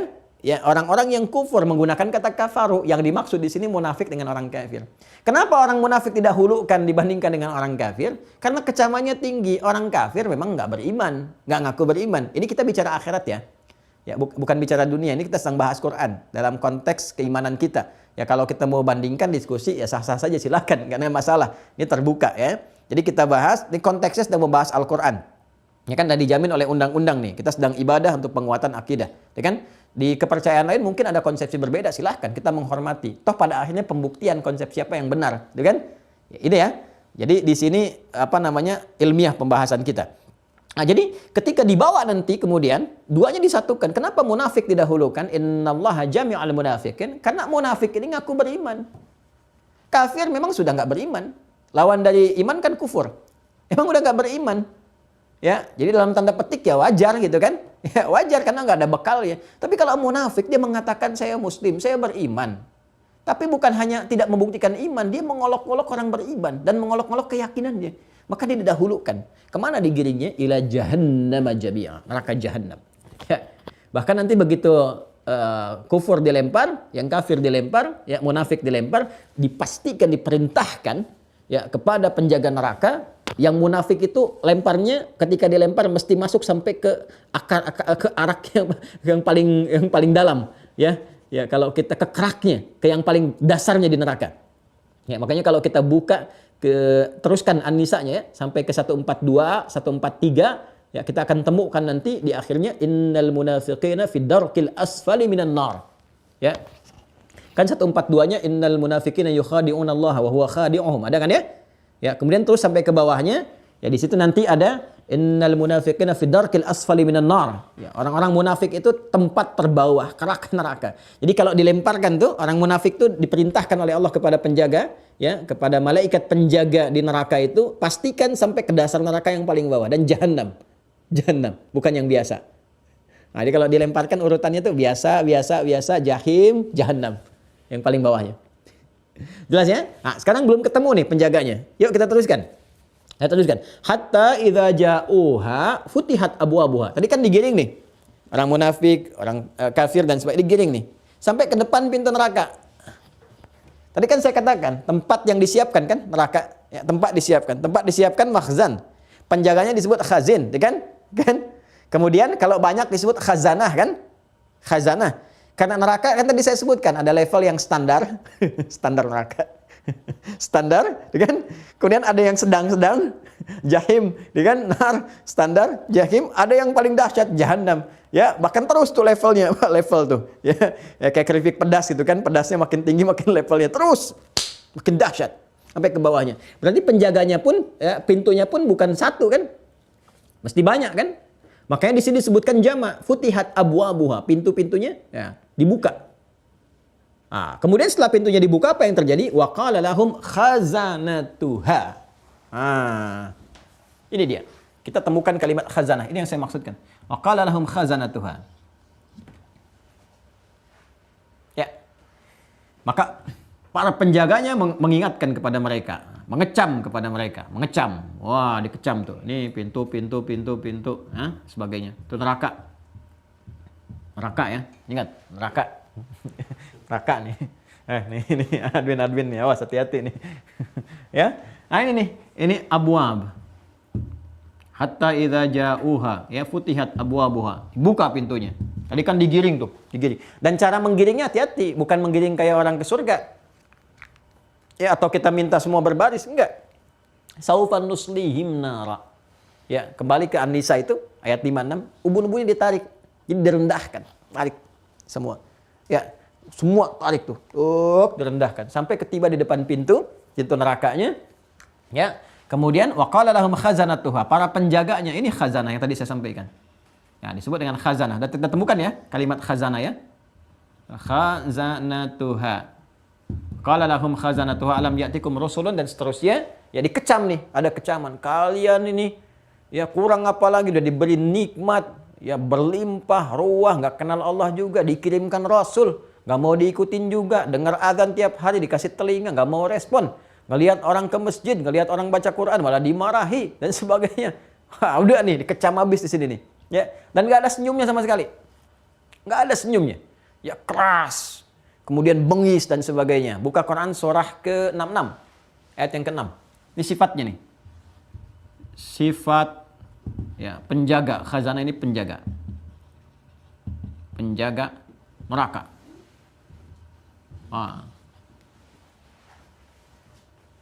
Ya ayyuhalladzina amanu qu anfusakum, Quran surah 66 At-Tahrim ayat 6.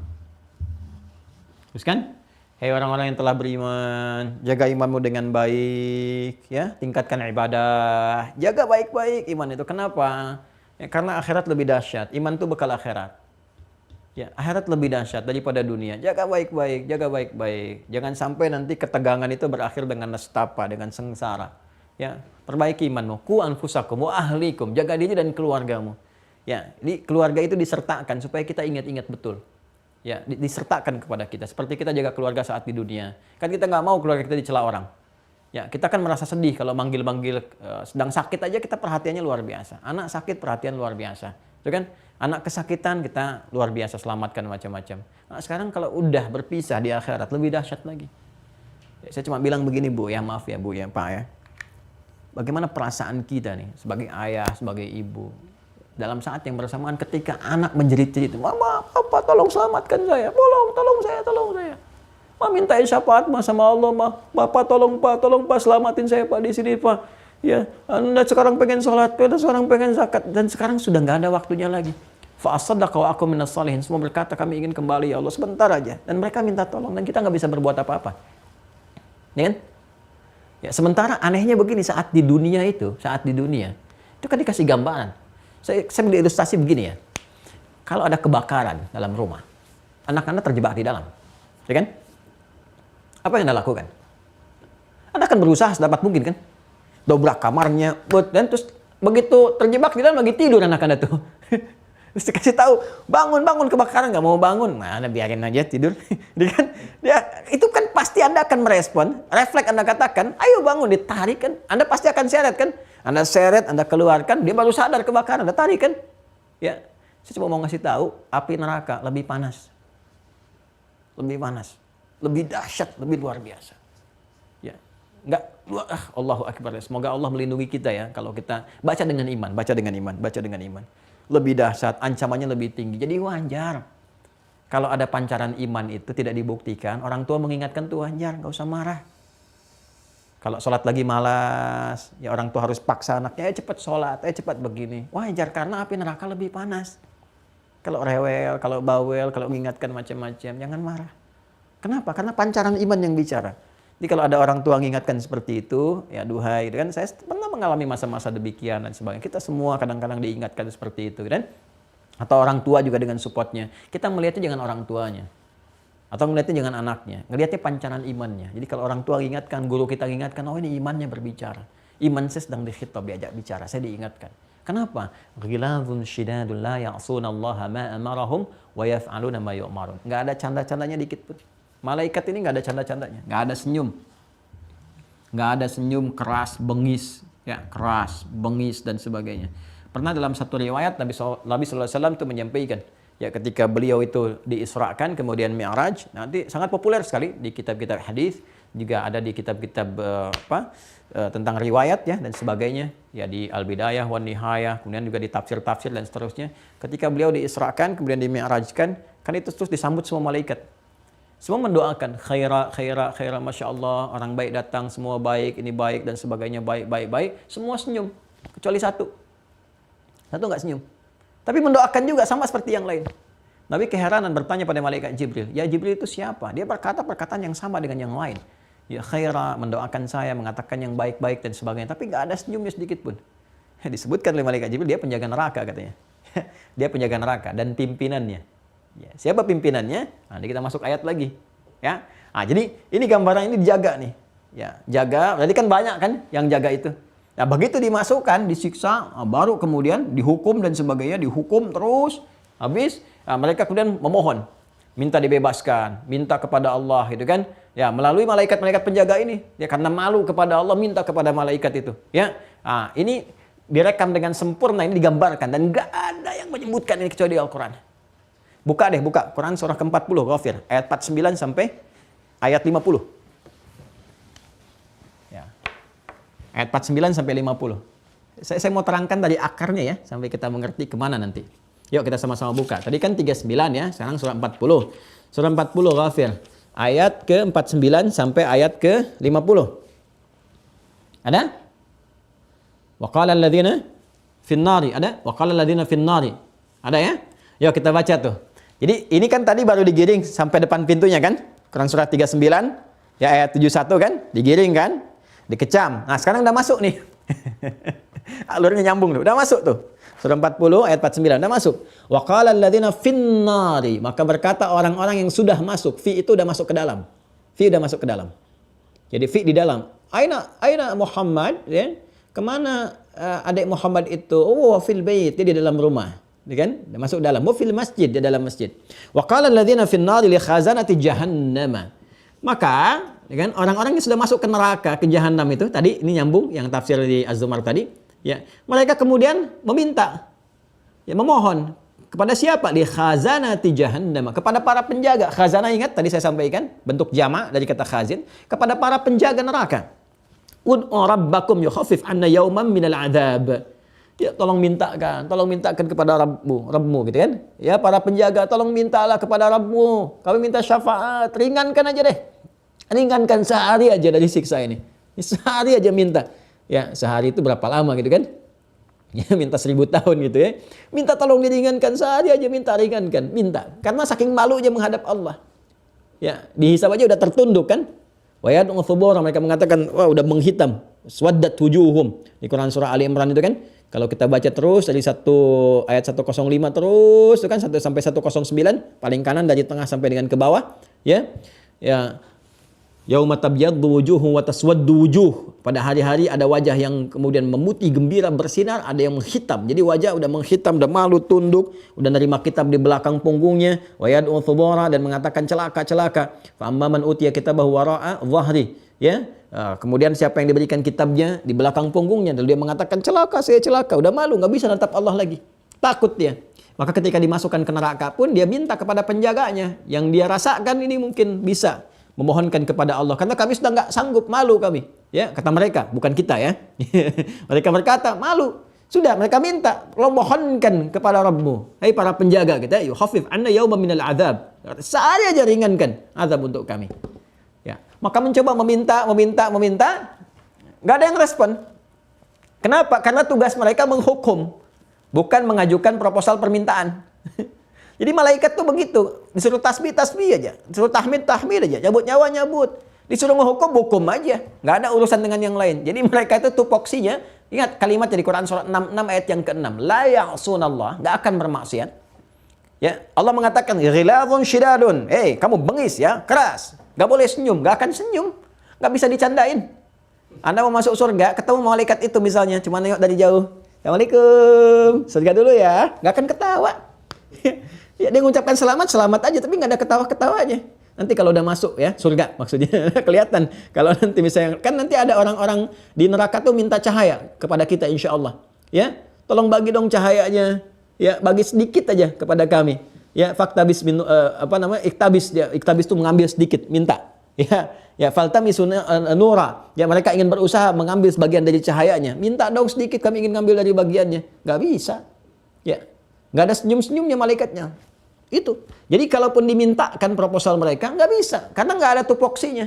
Wa yaf'aluna ma yu'marun. Tugas kami menghukum, bukan ngajuin proposal. Hukum. Maka ketika mereka putus asa dengan para penjaga itu, mereka minta kepada pimpinan penjaga itu. Pimpinannya. Siapa pimpinan mereka? Pindah surah. Surah 43. Ayat 77. 43 Az-Zukhruf. Ayat 77. Ya, saya buka mushaf supaya saya ingin contohkan gitu kepada teman-teman. Ya, kami menghafal tapi kami ingin contohkan. Ayo, kalau kajian bawa mushaf. Lihat ya. Ya, saya juga lihat buka tafsirnya, ada tafsir untuk menunjukkan bahwa apa yang kita sampaikan merujuk pada keilmuan juga yang disampaikan para ulama. Ayat 77. Ada? Wanadau ada? Wanadau ya maliku, ada? Ayo, paling kanan agak ke atas sedikit. Wanadau ya maliku liyaqdi alaina rabbuk. Ada? Qala innakum makithun. Nah, setelah mereka putus asa minta kepada para penjaga yang biasa, ya, di pintu-pintu neraka udah disiksa habis di dalam, minta kepada mereka, masih khazanah tuh yang tadi itu khazanah. Sekarang mereka minta pada pimpinannya. Siapa pimpinan dari malaikat penjaga neraka itu? Namanya Malik. Makanya kita kenal istilah Malik kan, malaikat Malik. Awas.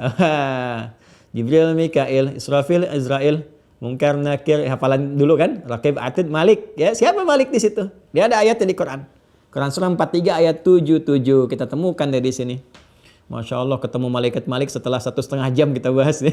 Baru nyampe nih ke Malik nih. Nah, jadi kalau kita nggak bahas begini, kita nggak ngerti kalau ini pimpinan malaikat neraka. Waduh, datang nih Pak Malik nih, pimpinan malaikat neraka nih. Padahal dia auditor misalnya. Ada auditor namanya Malik. Baik, jelas? Wanadau, kemudian mereka setelah putus asa minta sama para penjaga yang umum-umum itu, minta sama pimpinannya. Ini yang dikonfirmasi sama Jibril, yang tadi Nabi Muhammad SAW itu naik, mi'raj kan, ketemu dengan berbagai malaikat, kan? Ketemu malaikat Malik. Maka malaikat Jibril menyampaikan, yang ini penjaga neraka, ini pimpinannya namanya Malik. Ya? Nah, di Al-Quran disebutkan, wanadau ya Maliku. Ya, wanadau, maka mereka kemudian memohon kepada pimpinan dari malaikat itu, penjaga neraka namanya malaikat Malik. Ya Maliku, hai yang memiliki kewenangan, diberikan kewenangan oleh Allah Subhanahu wa taala. Malaikat Malik pimpinannya, liyaqdi alaina rabbuk. Ya, kalau memang udah nggak bisa gini, udahlah. Akhiri aja hidup kami, mohonkan kepada Rabbmu. Mintakan kepada Allah, akhiri aja kami ini.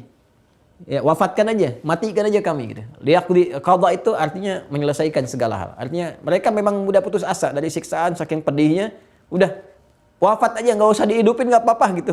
Yang penting habis semuanya. Ya. Ah, itu apa jawabannya kemudian? Jawabannya kemudian qala innakum makithun. Ya.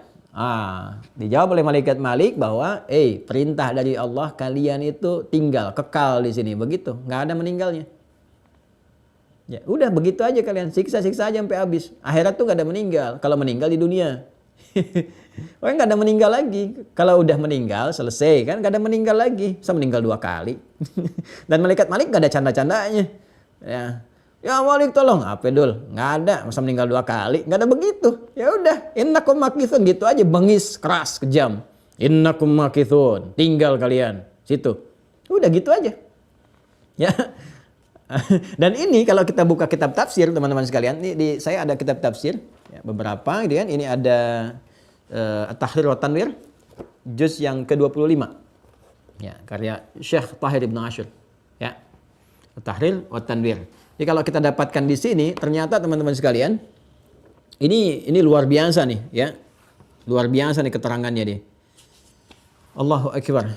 Wal qadha bimana al-imata ka qauli fa wakazahu Musa fa qadha alaih. Ya, seperti Quran surah ke 28 Al-Qasas ayat 15 ketika Musa memberi pelajaran kepada kaum yang ngeyel, kemudian tiba-tiba dengan tamparan itu dia meninggal. Qadha di sini adalah mewafatkan, minta diwafatkan. Sa'alallahu an yuzila anhum al-haya liyastarihu min ihsasil adab, ya kan? Wa hum innama sa'alallaha an yumitahum fa ajibu bi annahum makithuna jawaban jami'an li nafyil imatah wa nafyil khuruj fa huwa jawabun qati'an lima qad yas'alunahu min bu'din. Allahu akbar. Ya. Jadi mereka meminta kepada Allah lewat malaikat itu bahwa tolonglah wafatkan aja, kami udah nggak tahan dan sebagainya. Lalu jawabannya apa? Kalian tinggal, nggak ada kematian lagi di sini. Ya, kalau kita nanti buka di riwayat-riwayat lain, teman-teman sekalian, di tafsir kalau kita padukan beberapa tafsir yang lain menginformasikan mereka tuh meminta lama, kan? Malaikat diam. Sampai disebutkan 80 tahun baru terjawab. Diam. Ketika ada perintah dari Allah, innakum makithun. Kalian diam. Ya, sudah. Artinya apa? Kekal di dalamnya. Maka di situ kita dapat di kalimat-kalimat penghuni neraka itu kalau nggak ada pernah bekal iman, bukan pelaku maksiat ya, yang memang ada iman dan bermaksiat sehingga harus dibersihkan di neraka, tapi murni karena munafik, ya benar-benar munafik dan kufur, nggak ada iman sama sekali, maka tempatnya khalidina fiha, kekal di dalamnya. Jelas ya? Khalidina fiha. Kecuali ada orang yang pernah kemudian ada iman dalam dirinya, tapi iman itu tertutup oleh kegelapan-kegelapan dari perbuatan maksiat dan kekufuran-kekufuran, keburukan-keburukan, ya kan? Yang pernah muncul dari perbuatan-perbuatan yang menyimpang. Kufur di sini dari perbuatan, bukan kufur akidah. Maka dia akan dibersihkan dulu di neraka ini. Ya, bersih-bersih, namanya bersih tetap neraka juga, gitu kan? Hati-hati, jangan dianggap ringan. Nanti babnya ada di Al-Bukhari. Jadi Kitabul Iman nanti kita temukan di kitab yang kedua, Kitabul Wahyi, Kitabul Iman, nanti disebutkan bagaimana mereka kemudian dengan rahmat Allah diangkat dalam keadaan gosong, dimasukkan kemudian ke dalam surga dengan rahmat Allah. Dan hilang seketika apa yang dirasakannya. Jadi ini yang disebut malaikat Malik pertama. Ya, tempat pertama di akhirat nanti disediakan oleh Allah Subhanahu wa taala, disimpan bagi hamba-hambanya yang pertama kufur kepada Allah. Sengaja bahkan mencari Tuhan lain selain Allah, mengkhianati Allah Subhanahu wa taala. Mengkhianati Allah, bahkan ada yang mencela Allah, mengecam Allah. Allah biarin deh, dimaafin selama di dunia, dikasih maaf dalam bentuk itu, dikasih waktu untuk bertaubat. Dibiarkan dulu, biarkan dikasih petunjuk, sayang Allah kasih petunjuk, kasih lagi harta, kasih ini, kasih itu supaya mendekat kepada Allah. Nggak mau juga sampai meninggal.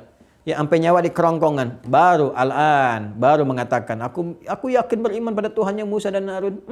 Ya, kemarin kemana aja? Setelah nyawa di kerongkongan baru mengatakan demikian. Meninggal, selesai. Ancaman tinggi. Ya, maka yang seperti itu termasuk orang munafik, tempatnya di neraka, disiapkan. Pimpinan penjaganya disebut apa? Malik. Jadi Malik itu adalah pimpinan penjaga neraka. Ya, jadi kalau disebutkan Malik ya, dari malaikat begini diurutkan, maka yang penting kita ingat adalah bukan namanya. Sifat, karakter, ancaman-ancamannya yang menjadikan kita merasa takut dan menghindarinya. Makanya kan fitrah hukum umum diterapkan dalam kehidupan kita. Lihat di KUHP macam-macam kan? Itu kan disebutkan kalau ancaman tinggi berarti perbuatannya itu harus betul-betul dihindari. Coba lihat kalau ada hukuman ancaman mati misalnya kan, kita kalau naik pesawat dari luar negeri itu mau landing, ya misalnya landing di Soekarno-Hatta tuh, itu selalu disampaikan. Pramugarinya udah nyampaikan, bahkan pilotnya langsung hati-hati, jangan bawa narkotika, gitu kan? Jangan bawa barang-barang yang sangat berbahaya seperti narkotika dan sebagainya. Ancaman kematian, hukumannya adalah kematian, ancamannya hukuman kematian. Itu diingatkan betul di awal. Diingatkan. Jadi semakin berbahaya, ya, semakin tinggi tingkat ancamannya, maka itu yang kita ingat, ya. Sekali-kali ngajinya keluarkan tentang neraka tuh, bahas. Terus apa aja yang menyebabkan masuk ke sini, sehingga perilakunya diturunkan. Itu kurikulumnya ya. Keluarkan oleh kita tuh. Jadi ini perbuatan begini menyebabkan potensi ancamannya neraka ke sini, ancamannya begini. Ini masalah iman ya. Ya kalau akal kayaknya nangkapnya biasa aja, neraka. Tapi kalau iman itu ada dan betul-betul kuat, itu pasti akan memberikan getaran kepada jiwa. Dilatih dengan amal soleh. Nah sekarang alhamdulillah orang yang tidak mendapati itu semua, ya kemudian dia terbebas dari neraka, masuknya ke jannah, masuknya ke surga. Sekarang pertanyaannya, siapa malaikat-malaikat yang menjaga di surga? Kan? Ada berapa banyak malaikatnya? Nah, belum selesai itu. Berapa banyak malaikatnya? Ada berapa jenis surganya? Kemudian siapa nama malaikatnya? Apakah Ridwan? Tahu dari mana? Tahu di Al-Quran nggak ditemukan nama malaikatnya Ridwan, ya kan? Nah, di hadis-hadis yang sahih nggak ketemu juga gitu kan? Nah, siapa sebetulnya nama malaikatnya? Seperti apa gambarannya? Kalau ada Ridwan ditemukannya di mana dan sebagainya? Ya, seperti apa sambutan dari malaikat? Nanti dari situ yang terakhir bagaimana menurunkan kurikulum surga ke bumi. Ini pembahasan kadang-kadang nggak nyampe ke sini. Nyampainya cuma diperkenalkan sama malaikat Ridwan, selesai. Ini menurunkan kurikulum surganya bagaimana? Seperti kurikulum menghindari neraka pun diturunkan, kurikulum surga diturunkan. Yang kita kenal kan kalau tanya mau masuk surga, mau. Surga apa? Firdaus. Saya tanya surga Firdaus yang bagaimana? Amalannya apa? Penjaganya siapa? Karakternya ketika masuk bagaimana menyambutnya? Menyiapkannya seperti apa? Nah, ini yang penting kita turunkan. Jadi itu kesimpulannya untuk hari ini teman-teman sekalian. Kita dapati bagian akhir kehidupan itu imma di neraka dengan segala tingkatannya sampai yang paling tinggi, paling menyengat itu jahanam. Kita bermohon berlindung kepada Allah sehingga terhindar dari itu semua dan mendoakan saudara-saudari kita yang berkehidupan, ya, yang belum beriman, yang munafik, yang macam-macam, semoga Allah kembalikan dengan hidayah yang terbaik, sadar kembali, kan? Kembali kepada jalan yang benar, kembali beriman dengan baik, ya. Kemudian juga beramal saleh, taubat nasuha, dan kita juga dibimbing oleh Allah untuk berlaku baik, konsisten, istiqamah sampai dengan wafat insyaallah dalam keadaan husnul khatimah. Itu yang terpenting. Ya, demikian teman-teman sekalian, terima kasih. Allahumma taqabbal minna innaka antas sami'ul alim wa tub 'alaina innaka antat tawwabur rahim. Allahumma rabbana atina fid dunya hasanah wa fil akhirati hasanah wa qina adzaban nar. Alhiqna ya Allah ma'al ladzina an'amta 'alaihim minan nabiyyin was-siddiqin wasyuhada'i was-salihin wa hasuna ulaika rafiqa. Wa sallallahu ala sayyidina Muhammad wa ala alihi wa sahbihi ajma'in. Wa akhiru da'wana subhanakallahumma wa bihamdika nasyhadu an la ilaha illa anta nastaghfiruka wa natubu ilaik. Walhamdulillahi rabbil alamin.